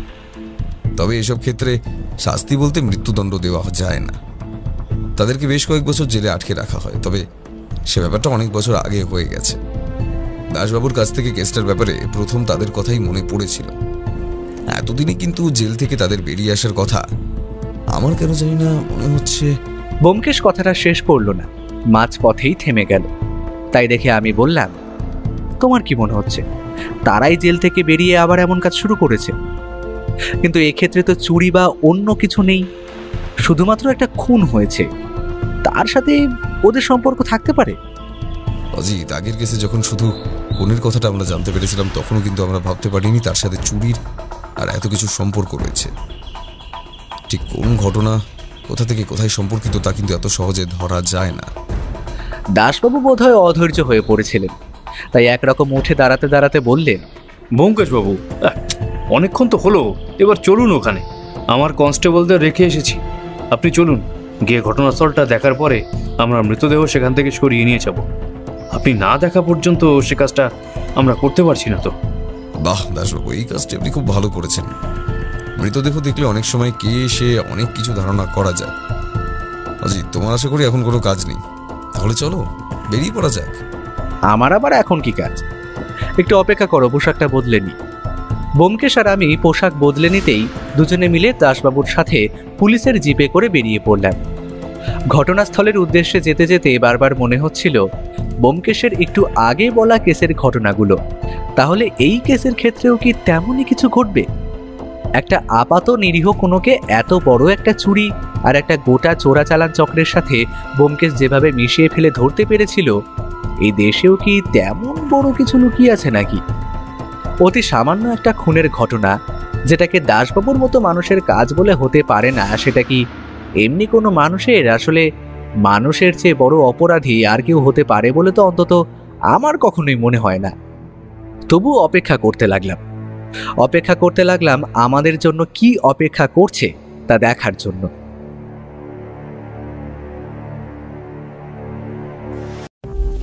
ব্যোমকেশের ঘরে বসে রয়েছি। ব্যোমকেশের গোটা মুখে চিন্তার ছাপ ফুটে উঠছে। মাঝে মাঝে আমি সেদিকে তাকিয়ে দেখছি ব্যোমকেশ হাতের ডায়েরিতে যেন কিছু লিখে চলেছে। আমি জানালা দিয়ে বাইরে তাকিয়ে রয়েছি। বাইরে ঝিরিঝিরি বৃষ্টি হচ্ছে। এই সময়টা মাঝে মাঝে বৃষ্টি হয়, তবে বিকেলের দিকে কিন্তু সেই বৃষ্টিটা আস্তে আস্তে বাড়তে থাকে। কলকাতা শহরে ঝড় বৃষ্টি হলে জল জমে যায় খুব সহজে, আর টানা একদিন বৃষ্টি হলে পরিস্থিতি যা দাঁড়ায় তা বলার মতো নয়। ব্যোমকেশের কাছ থেকে সেই ভুতুরে বাড়ির তদন্তের কথাটা শোনার পর থেকে আমার কেমন যেন মনে হচ্ছিল, এই কেসটাও কি তাহলে তেমনই এসে দাঁড়াবে, নাকি এখানে অন্য কিছু থাকবে। এই কলকাতা শহরে যে মাঝে মাঝে অপরাধের একটা চক্র মাথা ছাড়া দিয়ে ওঠে, তারা মাঝে মাঝে ভুলে যায় এই শহরে ব্যোমকেশ বক্সী নামে কেউ একজন রয়েছে। যে কাজটা পুলিশ করতে পারে না, কিংবা সাধারণ মানুষের পক্ষে করা খুব একটা সহজ কাজ নয়, সেই কাজটা ব্যোমকেশ করতে পারে। আর সেই কেসে ব্যোমকেশের পাশে থেকে কাজ করার সুযোগ পেয়ে আমার নিজেরও ভালো লাগে। ব্যোমকেশ মাঝে মাঝেই বলে, অজিত, এখন তোমায় সত্যান্বেষীর একজন যথার্থ সহকর্মী বলে আমি দাবি করতেই পারি। তোমায় আমি কখনোই আমার সহকারী বলে ভাবিনি, সবসময় সহকর্মী বলে ভেবেছি। সে কথা তুমি কি জানো? তবে তোমার উন্নতি হচ্ছে। এখন তুমি মাঝে মাঝে আমার অনেক কিছু বুঝতে পারো যা আমি চট করে ধরতে পারি না। হয়তো ভবিষ্যতে তোমার আরও উন্নতি হলে অজিত, তাহলে তোমায় সলভ করিয়ে দেখা যাবে। ব্যোমকেশ যখন এমন কথা বলে তখন একদিকে যেমন ভালো লাগে, তেমন অন্যদিকে মনে হয় সত্যিই যদি কোনো একদিন ব্যোমকেশের অনুপস্থিতিতে আমায় কোনো কেস সলভ করতে হয়, তাহলে সেদিন আমায় বেশ সমস্যায় পড়তে হবে। ব্যোমকেশের মতো করে আমি নিজে ভাবতেও পারবো না, আর তার মতো করে কাজ করতেও পারবো না। তবে এই যে ব্যোমকেশ আমার ওপর ভরসা করে, এই ব্যাপারটাই আমার কাছে অনেক। ঘরের চেয়ারের উপর বসে থাকতে থাকতে ব্যোমকেশ একটু পরেই বলল, যে তুমি কি কিছু বুঝতে পারছো? মৃতদেহ দেখে তো মনে হলো খুনটা হয়েছে রাত্রির দিকে, তবে মৃত্যুর অস্ত্রটা কিন্তু আশেপাশে কোথাও পাওয়া যায়নি। তুমি আর দাসবাবু তো গোটা ঘরটা ভালো করে খুঁজে দেখলে, কোথাও তো কিছুই নেই। সে তো নেই, তবে আমি সেটা বলছি না। আমি বলতে চাইছি মৃতদেহ দেখে তুমি কি কি ধারণা করতে পারছো। এখানে বলে রাখা দরকার, দাসবাবুর সাথে সেই ভুতুরে বাড়ির মৃতদেহ দেখে এসে তারপর মৃতদেহটাকে পোস্টমর্টেমের জন্য পাঠিয়ে দিয়ে আমরা এইমাত্র বাড়িতে ফিরে এলাম। তারপর ব্যোমকেশের সাথে বসেছি তার ব্যাপারে আলোচনা করতে। মৃতদেহ উপুর হয়ে পড়েছিল, তার মানে তার কাঁধে আর গলায় আঘাতটা করা হয়েছে পেছনের দিক থেকে। তবে ওই বাড়িতে কিন্তু ব্যালকনির উল্টো দিক থেকে আসার কোনো রাস্তা নেই। আসতে হবে সামনের দিক থেকে, অর্থাৎ মৃতদেহ যেদিকে পড়েছিল। তার মানে ব্যাপারটা এমন দাঁড়াচ্ছে যে উনি হয়তো ব্যালকনির একপাশে লুকিয়েছিল, আর ভদ্রলোক মানে তন্ময় রায় বাইরে বেরিয়ে আসার সাথে সাথেই তার ঘাড়ে আঘাত করা হয়েছে। অজয়, তুমি সবই দেখো, কিন্তু ভালোভাবে বোঝার চেষ্টা করো না। মৃতদেহটা নিয়ে আমি বলতে চাইছি না। আমি বলতে চাইছি খুনির ব্যাপারে তুমি কোনো ধারণা করতে পেরেছো। যেমন একটা কথা মনে করো, ব্যালকনির উপরে কিন্তু শুকিয়ে যাওয়া সামান্য পায়ের ছাপ ছিল। কাল রাতে বৃষ্টি হয়েছে, তাই ওই বাড়ির উঠোনে কিংবা আশেপাশে নরম মাটিতে পায়ের ছাপ ছিল। ওই পায়ের ছাপ এবং ব্যালকনির পায়ের ছাপ কিন্তু একই। তার মানে তুমি বলতে চাইছো খুনি বাইরে থেকে এসেছে, ওখানে লুকিয়ে ছিল না। কিন্তু আমার কিন্তু মনে হচ্ছে তুমি মৃতদেহ পড়ে থাকার ধরনটা দেখেও কথা বলছো, কিন্তু ওটা হতেই পারে, এমনটা হতেও পারে খুনি খুন করার পরে মৃতদেহটা ওভাবে শুয়ে রেখেছে যাতে আমরা বিভ্রান্ত হই। আর মৃতদেহের পাশে কিন্তু একটা আধ খাওয়া সিগারেট পড়েছিল, তার মানে হামলাটা অতর্কিতে হয়েছে। কিন্তু এখন সমস্যা হলো তার আশেপাশে বেশ কয়েকটা বাড়িঘর রয়েছে, তার মধ্যে দিয়ে খুনি এমন একটা সময় ওখানে এলো যখন খুব বেশি রাত হয়েছে বলে মনে হয় না। কারণ তাহলে ভদ্রলোক ঘরে ঘুমোতে যেতেন, কিন্তু তাহলে তাকে কেউ দেখলো না কেন? আশেপাশের লোকগুলো কিন্তু বলছিল ওই বাড়িটা নাকি ভুতুরে বাড়ি, ওখানে নাকি কেউ বেশি দিন থাকতে পারে না, কোনো রকম ভয় পায় নাকি। তাহলে ওই ভদ্রলোক এতদিন ধরে ওখানে ছিলেন কি করে?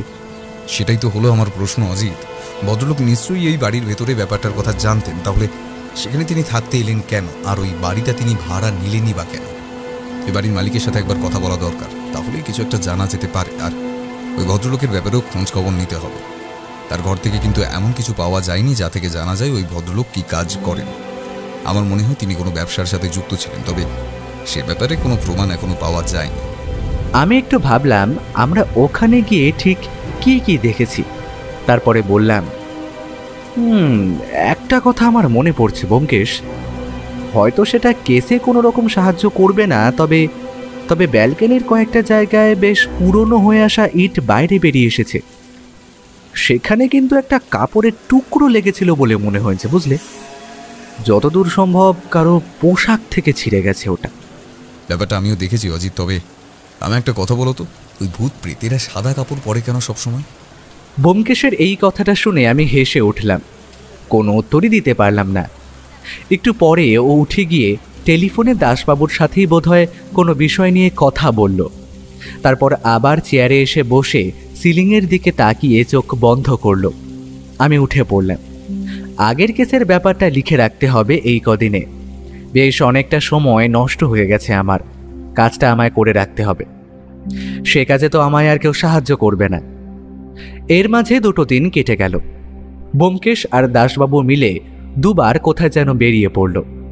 আমি বুঝতে পারছিলাম ব্যোমকেশ তথ্য জোগাড় করছে এই কেসের ব্যাপারে তদন্ত করার জন্য। আমাদের তথ্য প্রয়োজন না হলে কোনো দিক থেকেই তদন্ত শুরু করা যাবে না। এই ভদ্রলোকের খুনটা কেন হলো আর তাকে খুনের পেছনের কারণ কি রয়েছে সেটা জানা দরকার। 3য় দিনের সকালের দিকে ব্যোমকেশ আমায় বলল, অজিত, আমায় একবার নিশিকান্তপুর যেতে হবে। এই তন্ময় রায়ের আসল বাড়ি নিশিকান্তপুরে। ব্যাপারটা তন্ময় রায়ের জিনিসপত্র থেকে কিছুটা জানা গেছে। তার কাছে দ্রুত চিঠি এসেছিল নিশিকান্তপুর থেকে, বোধহয় সেখানে তার পরিবার থাকে। তাদের কাছ থেকে যদি কিছু জানা যায় তাহলে সেটা জানতে হবে, তবে এর মধ্যে তোমায় একটা কাজ করতে হবে। কি কাজ বলো তো ব্যোমকেশ? আমি দাসবাবুকে নিয়ে ওই ভুতুরে বাড়িটার পাশের একটা ভদ্রলোকের সাথে কথা বলেছি। তাকে গোটা সমস্যাটাই জানানো হয়েছে। আমি 2 শহরে থাকবো না, সেই 2 দিন তুমি ওই ভদ্রলোকের বাড়িতে থেকে ওই বাড়িটার দিকে নজর রাখবে। তবে কাজটা তোমায় করতে হবে সন্ধ্যের পর থেকে ভোরবেলা পর্যন্ত। দিনের বেলা ও বাড়ির উপরে পুলিশের পাহারা থাকবে, তবে সন্ধ্যের পর পুলিশের পাহারা রাখলে ব্যাপারটা চোখে লাগবে। তাই অপরাধীরা তখন আর কিছুই করার চেষ্টা করবে না। তোমায় তখন কাজটা করতে হবে, পারবে তো? আজ পর্যন্ত এমন কিছু হয়েছে ব্যোমকেশ যে তুমি আমায় কাজ দিয়েছো অথচ আমি সেটা করতে পারিনি? সে কথা নয় অজিত, তবে কাজটা কিন্তু খুব সাবধানে করতে হবে। আমার মনে হয় সেখানে অপরাধীরা আবার ফিরে আসবে। সেখানে আমরা কিছু পাইনি, কিন্তু অপরাধীরা নিশ্চয়ই কিছু খুঁজে পাবে। যদি না পাই তাহলে কেসটা আমাদের অন্যভাবে ভাবতে হবে। এমন হতেই পারে তুমি নজর রাখলে অথচ কিছুই হলো না, তবে একটা সুযোগ আমাদের হাতছাড়া করা যাবে না। আরে তোমার কোনো চিন্তা নেই, আমি কাজটা ঠিকভাবেই করব। তবে তুমি কি সন্দেহ করছো বলো তো? প্রতিটা খুনের পেছনে একটা করে মোটিভ থাকে অজিত। এই খুনের পেছনেও একটা মোটিভ রয়েছে। সেই মোটিভটাই আমি খুঁজে বার করতে চাইছি।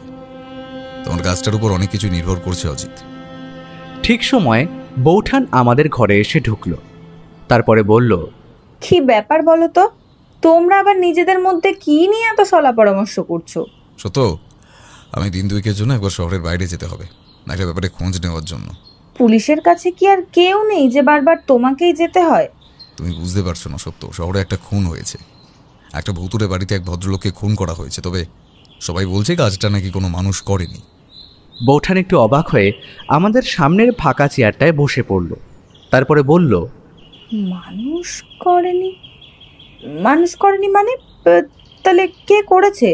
যে বাড়িতে খুন হয়েছে তার আশেপাশের লোকেরা বলছে ওই বাড়িতে নাকি মাঝে মাঝে ভূত দেখা যায়, আর সেই এই কাজটা করেছে। এখন মানুষ অপরাধী ছেড়ে তোমায় ভূতের পেছনে ছুটতে হবে নাকি? সত্য, এইসব কোনো কিছুর মধ্যে ভূতের ব্যাপার নেই। তোমার কি মনে হয় ভূত কখনো ছুরি দিয়ে খুন করতে পারে? ধরো মেনে নিচ্ছি ভূত আছে, তাহলে তাকে মানুষ খুন করতে ছুরি ব্যবহার করতে হবে কেন? আর তার পায়ের ছাপ ব্যালকনিতে, এমনকি বাড়ির বাইরে মাটিতে পাওয়া যাবে কেন? তদন্তে তোমরা কত দূর এগোলে? ব্যোমকেশ ইজি চেয়ারে হেলান দিয়ে 2 হাত মাথার পিছনে জোর করে বলল, এখনো কিছুই বুঝে উঠতে পারছি না সত্য, সেই কারণেই আমায় একটু বেরোতে হবে। যে ভদ্রলোক খুন হয়েছে তার ব্যাপারে একটু খোঁজ খবর করতে হবে। ঠাকুরপো তোমার সঙ্গে যাচ্ছে নাকি? না সত্য, তোমার চিন্তা নেই, তোমার ঠাকুরপোকে এবার নিয়ে যাচ্ছি না, আমি একাই যাব। তোমার ঠাকুরপোর এখানে কিছু কাজ রয়েছে, তাকে সেগুলো করতে হবে। এতটা যখন বললে তাহলে বাকিটাও খুলে বলো না। বৌঠান, ব্যোমকেশ আমায় ওই ভূতের বাড়ি পাহারা দেওয়ার জন্য রেখে যাচ্ছে। রাতের বেলা ওখানে ভূত আসে নাকি সেটা আমায় দেখতে হবে। বৌঠান যেন একটু অবাক হলো, আবার তারপরে একটু অবাক গলায় বলল, তার মানে তোমরা কি মেনে নিয়েছো যে ওই বাড়িতে ভূত আছে? ভূত থাকুক আর যেই থাকুক না কেন, সেটা অজিত লক্ষ্য রাখবে, আমি অন্য কাজ করব। আমি উঠি, বুঝলে, আমি একটু বেরোতে হবে, কিন্তু একটা কাজ বাকি আছে, সেগুলো সেরে আশা করছি আজকেই আমি বেরিয়ে পড়ব। এরপর আমাদের আর কোনো কথা হলো না। ব্যোমকেশ নিজের সময় বেরিয়ে পড়লে আমায় ভালো করে বুঝিয়ে দিয়ে গেল কি করতে হবে। আমিও ব্যাপারটা বুঝে নিয়েছিলাম, তাই সেদিন সন্ধ্যা হওয়ার একটু আগেই বাড়ি থেকে বেরিয়ে পড়লাম। সেই ভদ্রলোকের বাড়িটা ব্যোমকেশ আমাকে ঠিকমতো বলে দিয়েছিল। তার বাড়িতে গিয়ে তার সাথে কথা বলতেই দেখতে পেলাম ব্যোমকেশ তাকে সবই বুঝিয়ে রেখেছে। ভদ্রলোক আমায় দেখিয়ে দিলেন ঠিক কোথায় বসে আমি নজর রাখতে পারবো। ওই বাড়ির জানালা থেকে সেই ভুতুরে বাড়িটা প্রায় ভালোভাবেই দেখা যায়। আমি সেখানে বসলাম। একভাবে বেশিক্ষণ বসে থাকতে ভালো লাগে না। ঘরের দরজা ভেতর থেকে বন্ধ করে দিয়েছিলাম। জানালার কাছে বসে জানালাটা সামান্য ফাঁক করে নজর রেখে চলেছি অনেক রাত পর্যন্ত, কিন্তু তেমন কিছুই হলো না। বসে থাকতে থাকতে একসময় আমার চোখে ঘুম জড়িয়ে আসছিল, বারবার ঘুমটা ভেঙে যাচ্ছিল। আমি প্রায় বসে বসে বাড়ির দিকে নজর রাখলাম। মাঝে মাঝে আশেপাশের লোকজনের চাপা শব্দ ভেসে আসছিল, তবে ওই বাড়িতে কিন্তু কিছুই দেখতে পেলাম না। একবার মনে হলো যেন ব্যালকনিতে একটা ছায়া নড়ে উঠল, কিন্তু ভালো করে তাকিয়ে দেখি কোথাও কিচ্ছু নেই। বাড়ির ব্যালকনিটা এখান থেকে ভালোভাবে দেখা যায়। গোটা বাড়িটা অন্ধকার হয়ে আছে, এদিকে আলো আসার কোনো উপায় নেই। আকাশের চাঁদের আলোয় যতটুকু দেখা যায় ততটুকুই গোটা রাত অপেক্ষা করেও কিন্তু কিছুই হলো না।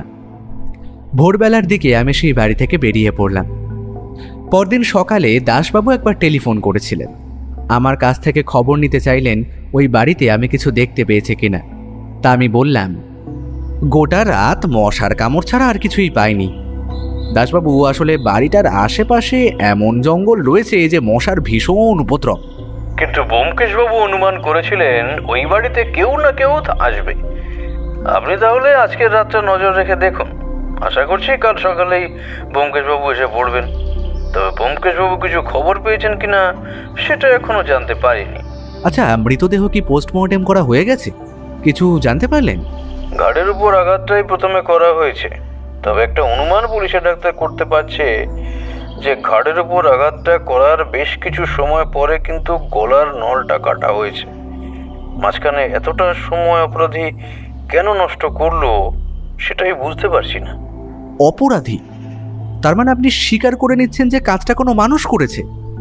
মৃতদেহের হাতের নখের মধ্যে মানুষের চুল আর মাংস পাওয়া গেছে। মনে হয় হাতাহাতির সময় কোনোভাবে তন্ময় রায়ের একটু বড় নখের মধ্যে অপরাধীর শরীরের কোনো একটা অংশ এসেছিল। তখনই তার শরীরের একটা আঁচড় লাগে, আর সেই সময় তার নখের মাংস, আসলে মাংস নয়, চামড়ার কিছুটা অংশ উঠে আসে। এবার যদি অপরাধী ভূত হয় তাহলে তো তার কোনো শরীর নেই অজিতবাবু। তাই এক্ষেত্রে আমরা অনুমান করে নিচ্ছি কাজটা কোনো মানুষ করেছে। আমি একটা ব্যাপারে নিশ্চিন্ত হলাম। ব্যোমকেশ বলেছিল কাজটা কোনো মানুষ করেছে। এখন পোস্টমর্টেম রিপোর্ট থেকেও সেটা প্রমাণ হয়ে যাচ্ছে। তাই মনে মনে কিছুটা শান্তি পেলাম যে আমায় অন্তত ও বাড়িতে ভূতের ওপর নজর রাখতে হবে না। সেদিন সন্ধ্যাবেলা আগের মতোই সেই জানালাটার কাছে গিয়ে বসলাম অনেক রাত পর্যন্ত। তেমন কিছুই হলো না। আবার চোখ ঘুমে জড়িয়ে আসছিল, একটু চোখটা বন্ধ হয়ে এসেছিল মনে হয়। হঠাৎ করে কি মনে হলো চোখটা খুলে ফেললাম, আর তখনই দেখতে পেলাম ব্যালকনির সামনে কেউ একটা দাঁড়িয়ে আছে, আর তার উপরে একটা সাদা কাপড়। সাদা কাপড়টা যে কোনো সাধারণ একটা পোশাক সেটা বোঝাই যাচ্ছিল। আগেই বলেছি আকাশে চাঁদের আলো রয়েছে, আর চাঁদের আলো এই বাড়ির ব্যালকনির উপর সরাসরি এসে পড়ছে। সাদা পোশাক পরা যেই হোক না কেন, সে ঘরের দরজার কাছে দাঁড়িয়ে কিছু একটা করছে বলে মনে হলো। ব্যোমকেশ আমায় বলে দিয়েছিল যদি ওখানে কাউকে দেখা যায় তাহলে তেমন কিছু না করে ব্যাপারটা দেখতে। তাই আমিও জানালার পাল্লাটা আর একটু ফাঁক করে সামনের দিকে তাকিয়ে দেখতে লাগলাম। একটু পরেই কিন্তু যে এসেছিল সে ব্যালকনির অন্যদিকে অদৃশ্য হয়ে গেল। কিন্তু একটা ব্যাপার আমার মনের মধ্যেই রয়ে গেল, ব্যালকনির ওদিক থেকে তো নিচে নামা যায় না। ওদিকে ছাদে যাওয়ার একটা সিঁড়ি রয়েছে বটে, সেই সিঁড়ি দিয়ে তো ছাদে ওঠা যাবে, নিচে নামা যাবে না। এমনটা ভেবে চলেছি, হঠাৎ করে বিদ্যুৎ পৃষ্ঠের মতো আমার একটা কথা মনে পড়ে গেল। আর তারপরেই বুঝতে পারলাম সেদিন কেন অপরাধী সামনের দিক থেকে আসার পরেও আমার মনে হয়েছিল সে পেছনের দিক থেকে আক্রমণটা করেছে। তবে এখান থেকে বাড়ির পেছনের দিকটা ভালোভাবে দেখা যায় না। তবুও আমি যতটা পারলাম দেখার চেষ্টা করলাম, কিন্তু আর কিছুই দেখা গেল না। তারপর হঠাৎ করেই মনে হলো বাড়ির ছাদে কেউ যেন একটা দাঁড়িয়ে রয়েছে। ব্যাপারটা দেখতে গিয়ে জানালার পাল্লাটা আরো বেশি ফাঁক করেছি।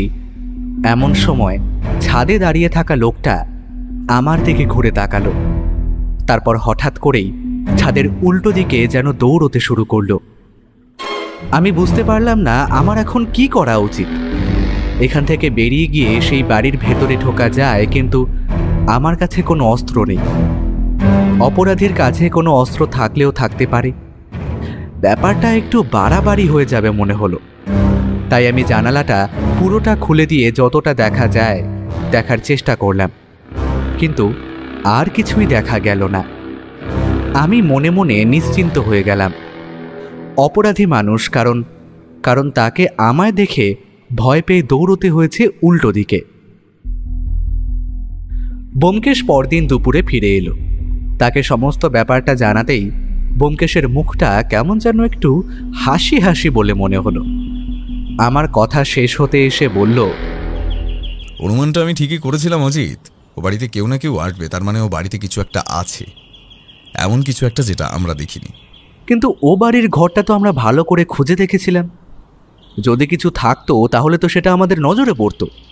একবার ভালো করে ভেবে দেখো, যদি কিছু না থাকতো তাহলে অপরাধী আবার ফিরে আসছে কেন? আর তাছাড়া পোস্টমর্টম রিপোর্ট বলছে মৃত লোকটার সাথে অপরাধের হাতাহাতি হয়েছিল, আর ঘাড়ে আঘাতের বেশ কিছুক্ষণ পরে গলায় আঘাত করা হয়েছে।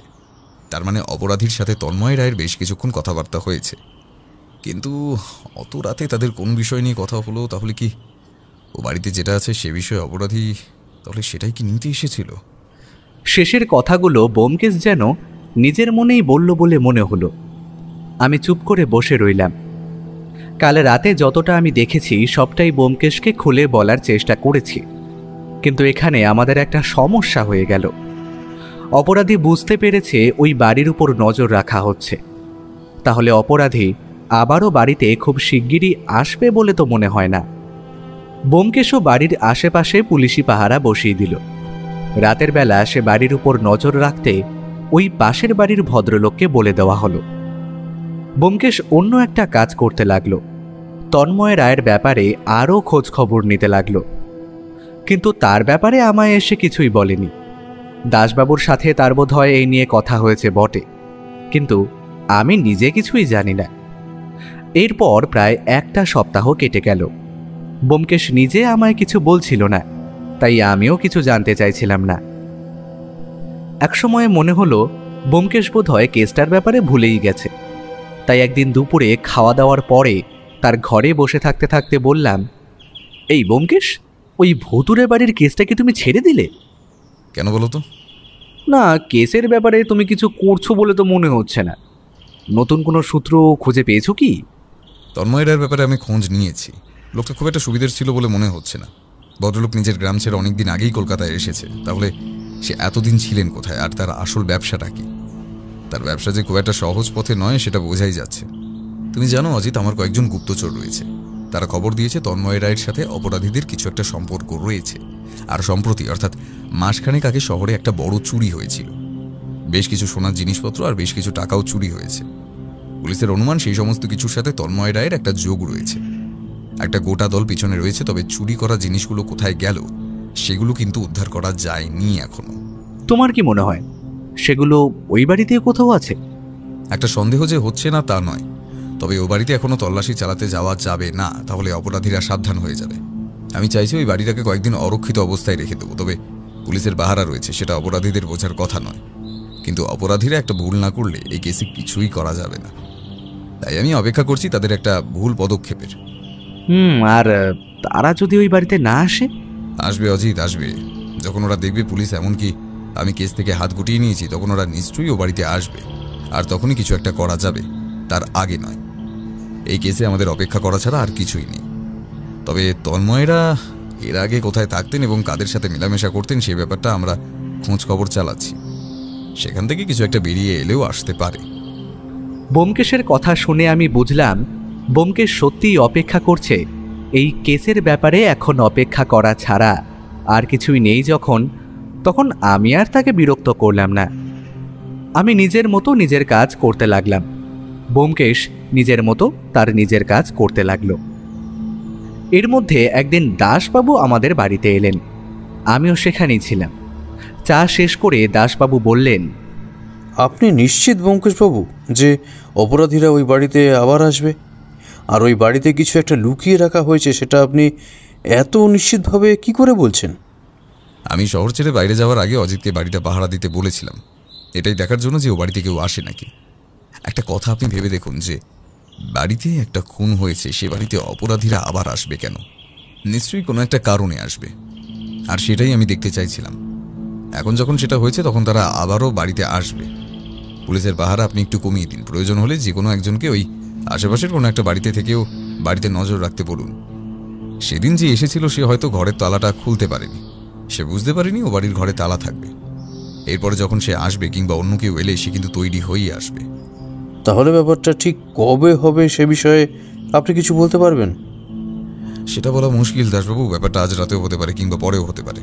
এখানে আমি কিছুই অনুমান করতে পারছি না, তবে অপরাধী যে আসবে সেটা অনুমান করতে পারছি। দাসবাবু বোধহয় খানিকটা হতাশ হয়েই ফিরে গেলেন। তারপরে একদিন ব্যোমকেশ আর আমি বাড়ি থেকে বেরিয়ে সেই ভুতুরে বাড়ির কাছে গিয়ে পৌঁছলাম। ভুতুরে বাড়ির সেই ব্যালকনিটার কাছে এসে দেখতে পেলাম ঘরের দরজায় আগের মতোই তালা ঝুলছে। ব্যালকনির পেছনের দিক থেকে সিঁড়ি উঠে গেছে ছাদে। আমি ব্যোমকেশকে নিয়ে সেদিকে গেলাম আর বললাম, আমার মনে হয় অপরাধী সেদিন বাড়ির উঠোন থেকে ভেতরে এলেও পালাবার সময় বোধহয় এই ছাদ দিয়ে, তারপরে ছাদের পেছনে যে গাছটা রয়েছে সেখান থেকে নেমে গিয়েছিল। কারণ উঠোনে যে পায়ের ছাপ পাওয়া গেছে সেটা শুধুমাত্র আসার, এমনকি ব্যালকনিতেও সেই একই রকম পায়ের ছাপ পাওয়া গেছে। চলে যাওয়ার পায়ের ছাপ কিন্তু পাওয়া যায়নি।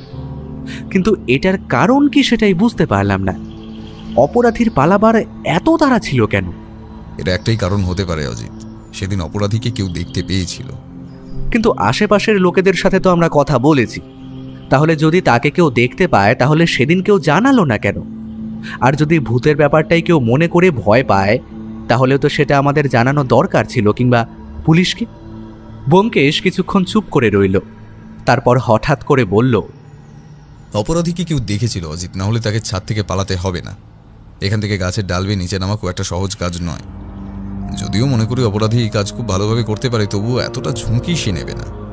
খুনটা রাতের বেলা হয়নি। ব্যোমকেশের এই কথায় আমি এবার একটু অবাক হয়ে গিয়ে বললাম, খুনটা রাতের বেলা হয়নি? তাহলে কখন হয়েছে?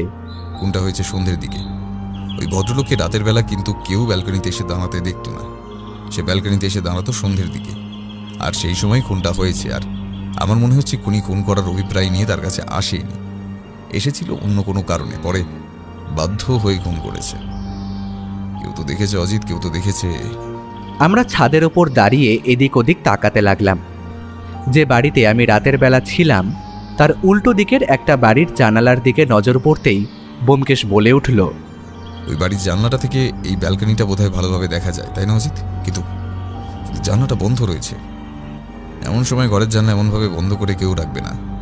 ব্যাপারটা একটু সন্দেহজনক বলে মনে হচ্ছে। চলো তো। ব্যোমকেশের কথায় আমি অবাক হলাম। ব্যোমকেশ ওই বাড়ির জানালাটা নিয়ে হঠাৎ পড়ল কেন? সে বাড়ির জানালা থেকে বাড়ির ব্যালকনি দেখা যেতেই পারে, কিন্তু সেটা নিয়ে এত সন্দেহ করার কি হয়েছে? ব্যোমকেশের কথায় আমি আর ব্যোমকেশ সেই বাড়ির সামনে গিয়ে দাঁড়িয়ে দরজার কড়া নাড়লাম। বাড়ির ভেতর থেকে এক বয়স্ক ভদ্রলোক বাইরে বেরিয়ে এসে আমাদের দেখে বললেন, আরে ব্যোমকেশবাবু যে, আসুন আসুন, ভেতরে আসুন। ক্ষমা করবেন, আমাদের বসার সময় নেই, একটা কথা জানতে এসেছি আমরা। বলুন ব্যোমকেশবাবু, কী জানতে চান? তবে ওই খুনের ব্যাপারটা কি কোনো তদন্ত করতে পারলেন? দেখুন ব্যোমকেশবাবু, মানুষ খুন করলে সে ব্যাপারে তদন্ত করা যায়, কিন্তু ভূতের ক্ষেত্রে কি সেটা হয়? আপনার মনে হতেই পারে ভূত খুন করেছে, কিন্তু আমার মনে হচ্ছে কোনো মানুষই খুন করেছে, আর সেই ব্যাপারেই আপনার সাথে কথা বলতে চাইছি। আচ্ছা, আপনার ওই দোতলার ঘরের জানলাটা এই সময় বন্ধ কেন? ও ঘরে কি কেউ থাকে না? ও ঘরে ও ঘরে আমার ছেলে থাকে ব্যোমকেশবাবু। আসলে ছেলে মাসখানেকের জন্য শহরের বাইরে গেছে, আর সে ওই ঘরে থাকে। তাই ও ঘরে আমাদের আর যাওয়ার প্রয়োজন খুব একটা পড়ে না, তাই দরজা জানলা সবই বন্ধ। আপনার ছেলে শহরের বাইরে গেল কখন?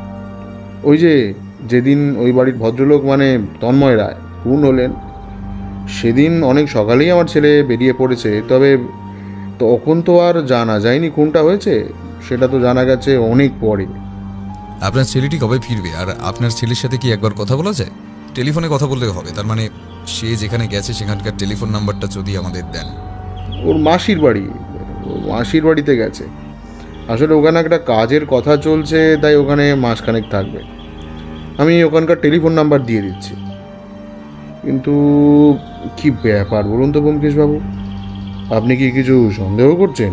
তেমন কিছু নয়, সেদিন রাতেও তো ওই বাড়িতেই ছিল। কিছু দেখেছে নাকি সে ব্যাপারে একটু কথা বলতাম।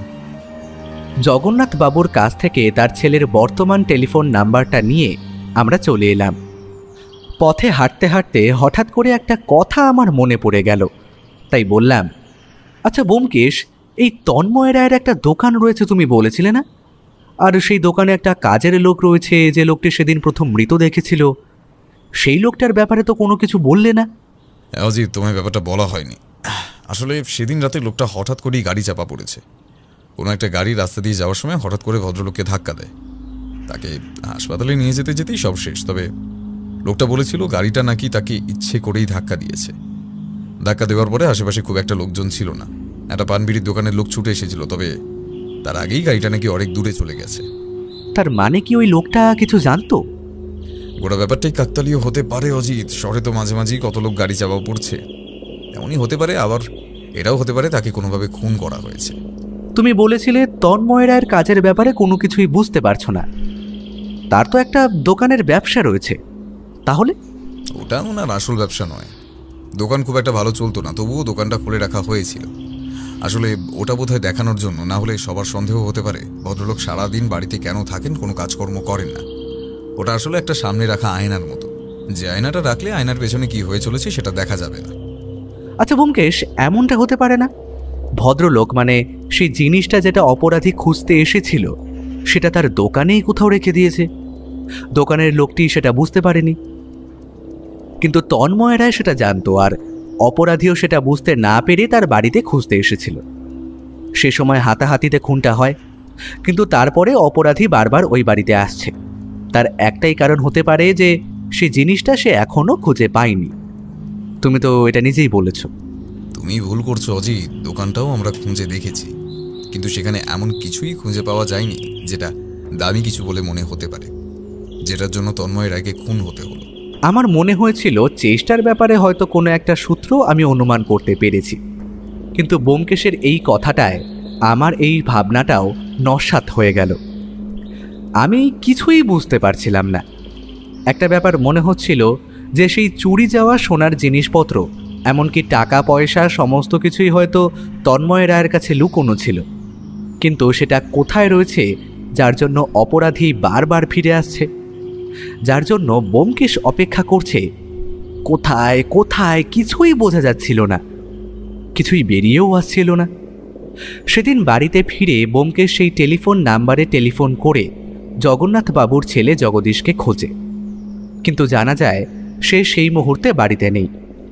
সেদিন রাত্রের দিকে জগদীশ নিজেই টেলিফোন করে ব্যোমকেশকে তাদের কথাবার্তা হওয়ার পরে ব্যোমকেশ আমার সামনে এসে বসে বলে, অজিত, আমার অনুমান খুব একটা মিথ্যে ছিল না। সেদিন রাতে ওই জানলাটা খোলা ছিল, আর সেই জানলা দিয়ে জগদীশ ওই ব্যালকনিতে সাদা কাপড় পরা কাউকে দেখেছিল। জগদীশের সাথে তার চোখাচোখি হতেই সে ছাদের সিঁড়ি দিয়ে উপরের দিকে চলে যায়। তবে তুমি খেয়াল করে দেখবে, ওই জানলা থেকে বাড়ির সামনের দিকটা, এমনকি ব্যালকনিটা দেখা গেলেও পেছনের দিকটা কিন্তু ভালোভাবে দেখা যায় না।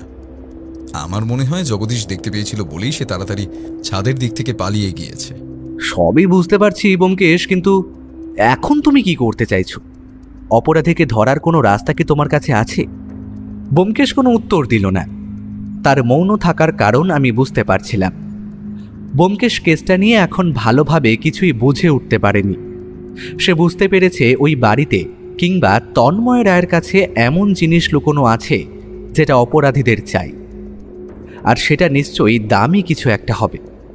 তার জন্য অপরাধীরা আবার ওই বাড়িতে আসবে, কিন্তু সেটা কবে হবে সেটাও ব্যোমকেশ কিছুই বলতে পারছিল না। আমি আর ব্যোমকেশকে সে সময় ঘাটাতে চাইছিলাম না, তবে ব্যোমকেশ নিজেই বলল, কিছুই বুঝতে পারছি না অজিত, কি করা উচিত। একবার মনে হচ্ছে আমাদের একটা ভুলের জন্য যদি অপরাধী ওই জিনিসটা নিয়ে বেরিয়ে যায়, একটা কাজ করা যেতে পারে, ওই বাড়িটা গিয়ে খুঁজে দেখে জিনিসটা বার করে নেওয়া যেতে পারে, কিন্তু তাহলে অপরাধীদের আর ধরা যাবে না। তাই আমি ওই কাজটা করতে চাইছি না। অপরাধীদের ধরতে গেলে এইটুকু তো করতেই হবে ব্যোমকেশ। তুমি চিন্তা করো না, ও বাড়ির আশেপাশে তো পুলিশের পাহারা রয়েছে। সে তো আছে অজিত, তবুও কেমন যেন মনে হচ্ছে কেসটা মনে হয় আমি সমাধান করতে পারবো না। অপরাধীকে ধরতে না পারলে কেসের সমাধান হবে না, তবে তাতে আমার কোনো আপত্তি নেই। সব কিছু সমাধান হবেই তেমনটা তো নয়। এর আগেও এমন কিছু কেস আমার হাতে এসেছে যেগুলোর আমি সমাধান করতে পারিনি, তবে তার শেষ পর্যন্ত গিয়েছি। এই কেসটাও যদি তেমনই হয় তাহলেও সমস্যা নেই, তবে লুকিয়ে রাখা জিনিসটা খুঁজে বার করতে হবে। আমি নিশ্চিত অজিত, চুরি যাওয়া সেই সোনার জিনিসগুলোই লুকোনো আছে। টাকাগুলো হয়তো আর পাওয়া যাবে না, কিন্তু সোনার জিনিসগুলো পাওয়া যাবে। তুমি তো তোমার দিক থেকে সবটাই চেষ্টা করছো, তাহলে এর পরেও যদি কিছু না হয় তাহলে তো আর কিছু করার নেই। আর আমি জানি ব্যোমকেশ, তুমি তোমার কেসের ব্যাপারে তদন্তে কখনই কোনো খামতি রাখো না। ঠিক সেই সময় বৌঠান এসে আমাদের ঘরে ঢুকলো। চায়ের কাপ নামিয়ে রাখতে রাখতে বলল, কি ব্যাপার, মুখটা এমন লাগছে কেন? সত্য মনে হচ্ছে এই কেসটার সমাধান আমি করতে পারবো না। অপরাধী ধরা দিতে চাইছেই না। এমন কোনো সূত্রই নেই যেটা থেকে অপরাধীকে খুঁজে বার করা যাবে। তন্ময় রায় মারা গেছে, তার কাজের ছেলেটিও মারা গেছে। এমন কেউ নেই যে অপরাধীকে দেখেছে। যে দেখেছে সেও পুরোপুরি ভালোভাবে দেখেনি, এমনকি অজিতও দেখেছে অনেকটা দূর থেকে। তাকে চেনার উপায় নেই। তার মানে তোমাদের সেই ভুতুড়ে বাড়িতে আসলে ভূত থাকে না, মানুষ থাকে, তাই তো? হ্যাঁ সত্য, মানুষ থাকে, আর মানুষই ওই খুনটা করেছে। তবে এখন সমস্যা হলো তাকে খুঁজে বার করবো কি করে। কেন? ঠাকুরপো তো বলেছিল ওই বাড়িতে নাকি কিছু একটা লুকিয়ে রাখা আছে, আর তার জন্য অপরাধী আবার ওখানে আসবে, আর তখনই তোমরা তাকে ধরবে। অপরাধী আসছে না সত্য, অপরাধী বোধহয় বুঝতে পেরেছে আমরা পুলিশ পাহারা বসিয়েছি, তাই সে আর আসছে না। তাহলে একটা কাজ করো, এমন কোনো একটা ব্যবস্থা করো যাতে সবাই বুঝতে পারে যে পুলিশি পাহারা তুলে নেওয়া হয়েছে, তাহলেই সে আসবে। আর ওই বাড়িতে তোমরা আরো একবার যাও, গিয়ে ওইখানটা খুঁজে দেখো। তোমরা যদি ওখান থেকে খুঁজে আসো তাহলে অপরাধী মনে করবে যে তোমাদের তদন্ত শেষ হয়ে গেছে, তোমরা জিনিসটা হয় খুঁজে পেয়ে গেছো, না হলে খুঁজে না পেয়ে চেষ্টা ছেড়ে দিয়েছো। তারপরে সে আবার একটা সুযোগ পাবে। বৌঠান কথাগুলো বলে আবার চলে গেল, আর ব্যোমকেশ চা খেতে খেতে চুপ করে কি যেন ভাবতে লাগলো, কিন্তু আমায় কিছুই বলল না। এরপরে প্রায় আরও সপ্তাহখানেক কেটে গেল, কিন্তু আমরা কিছুই জানতে পারলাম না। একদিন সকালে ব্যোমকেশ একটু উচ্ছ্বসিত হয়ে আমাকে তার ঘরে ডেকে পাঠালো। আমি ঘরে ঢুকতেই দেখতে পেলাম ব্যোমকেশের মুখে একটা ঔজ্জ্বল্য। ব্যোমকেশ বোধহয় কোনো একটা ব্যাপার নিয়ে বেশ খুশি হয়েছে, তাই আমিও হাসতে হাসতে বললাম, আরে কি ব্যাপার বলো তো ব্যোমকেশ, তোমার মুখটায় এমন হাসি? মনে হচ্ছে অপরাধীর সন্ধান পেয়ে গেছো। হ্যাঁ অজিত, হ্যাঁ অজিত, অপরাধীর সন্ধান পেয়ে গেছি। আসলে অপরাধী যে কি সেটা তুমি ধারণা করতে পারবে না, তবে একটা গোটা দল পেছনে রয়েছে। তবে তাদের মধ্যে একজনকে আমরা ধরতে পেরেছি। কি করে ধরলে ব্যোমকেশ? তোমার জগন্নাথবাবুকে মনে আছে? সেই যে জগন্নাথবাবু যার ছেলে জগদীশ একদিন জানলা থেকে ওই বাড়ির ব্যালকনিতে কাউকে দেখতে পেয়েছিল। হ্যাঁ মনে আছে, ওই ভদ্রলোকই তো আমাদের টেলিফোন নাম্বারটা দিয়ে সাহায্য করেছিলেন, না হলে তো আমরা অপরাধীদের ওভাবে পালিয়ে যাওয়ার কোনো কারণই খুঁজে পাচ্ছিলাম না। তাহলে তোমার এটাও মনে আছে জগন্নাথবাবুর বাড়িটা ওই ভুতুরে বাড়ির ঠিক পাশে?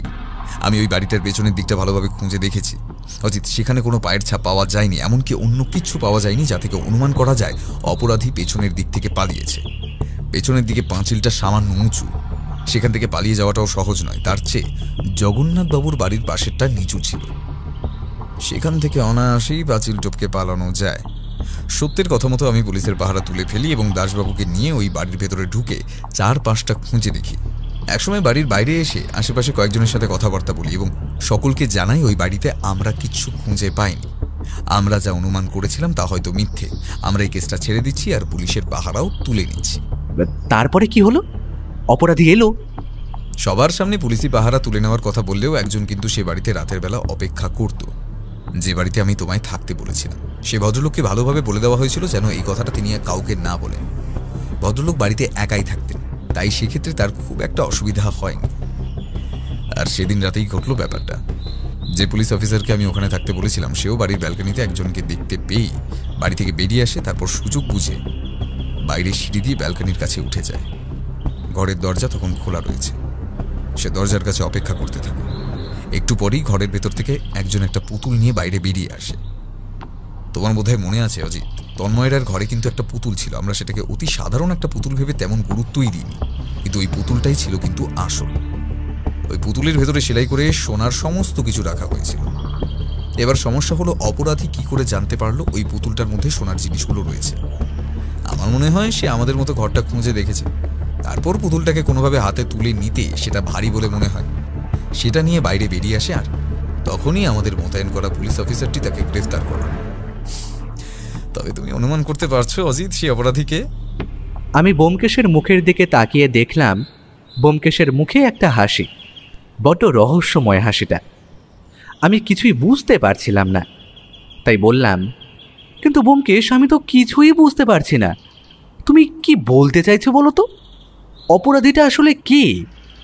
ব্যোমকেশ দুটো হাত চেয়ারের পেছন দিকে রেখে আমার দিকে এক দৃষ্টিতে কিছুক্ষণ তাকিয়ে থেকে বলল, আমাদের রেখে আসা সেই পুলিশ অফিসারটি আসলে গ্রেফতার করেছিল জগন্নাথ বাবুকে।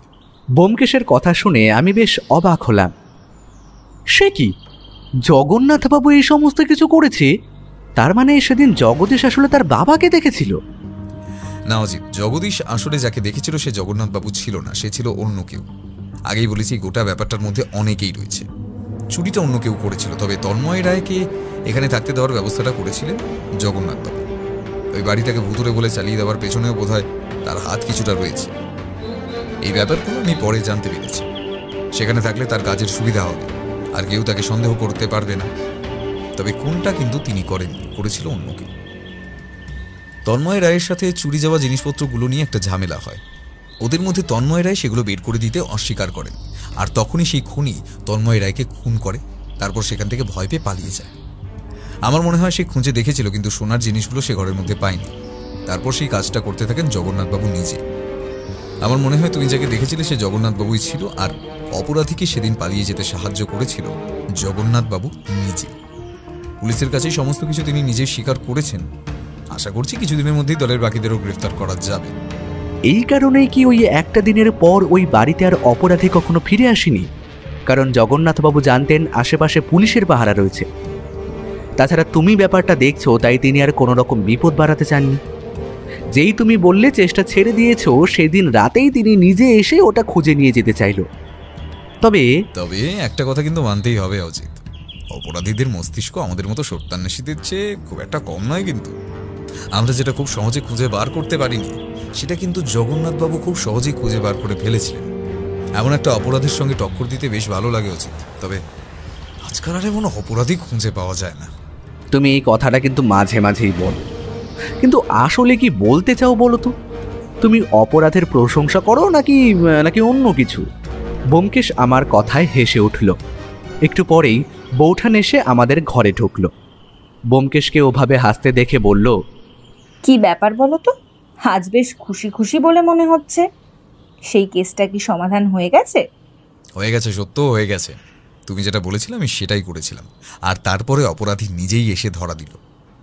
তবে এখনও দলের অনেকে ধরতে বাকি রয়েছে, তাদের সবাইকে ধরা যাবে। তবে একটা ব্যাপার সত্য।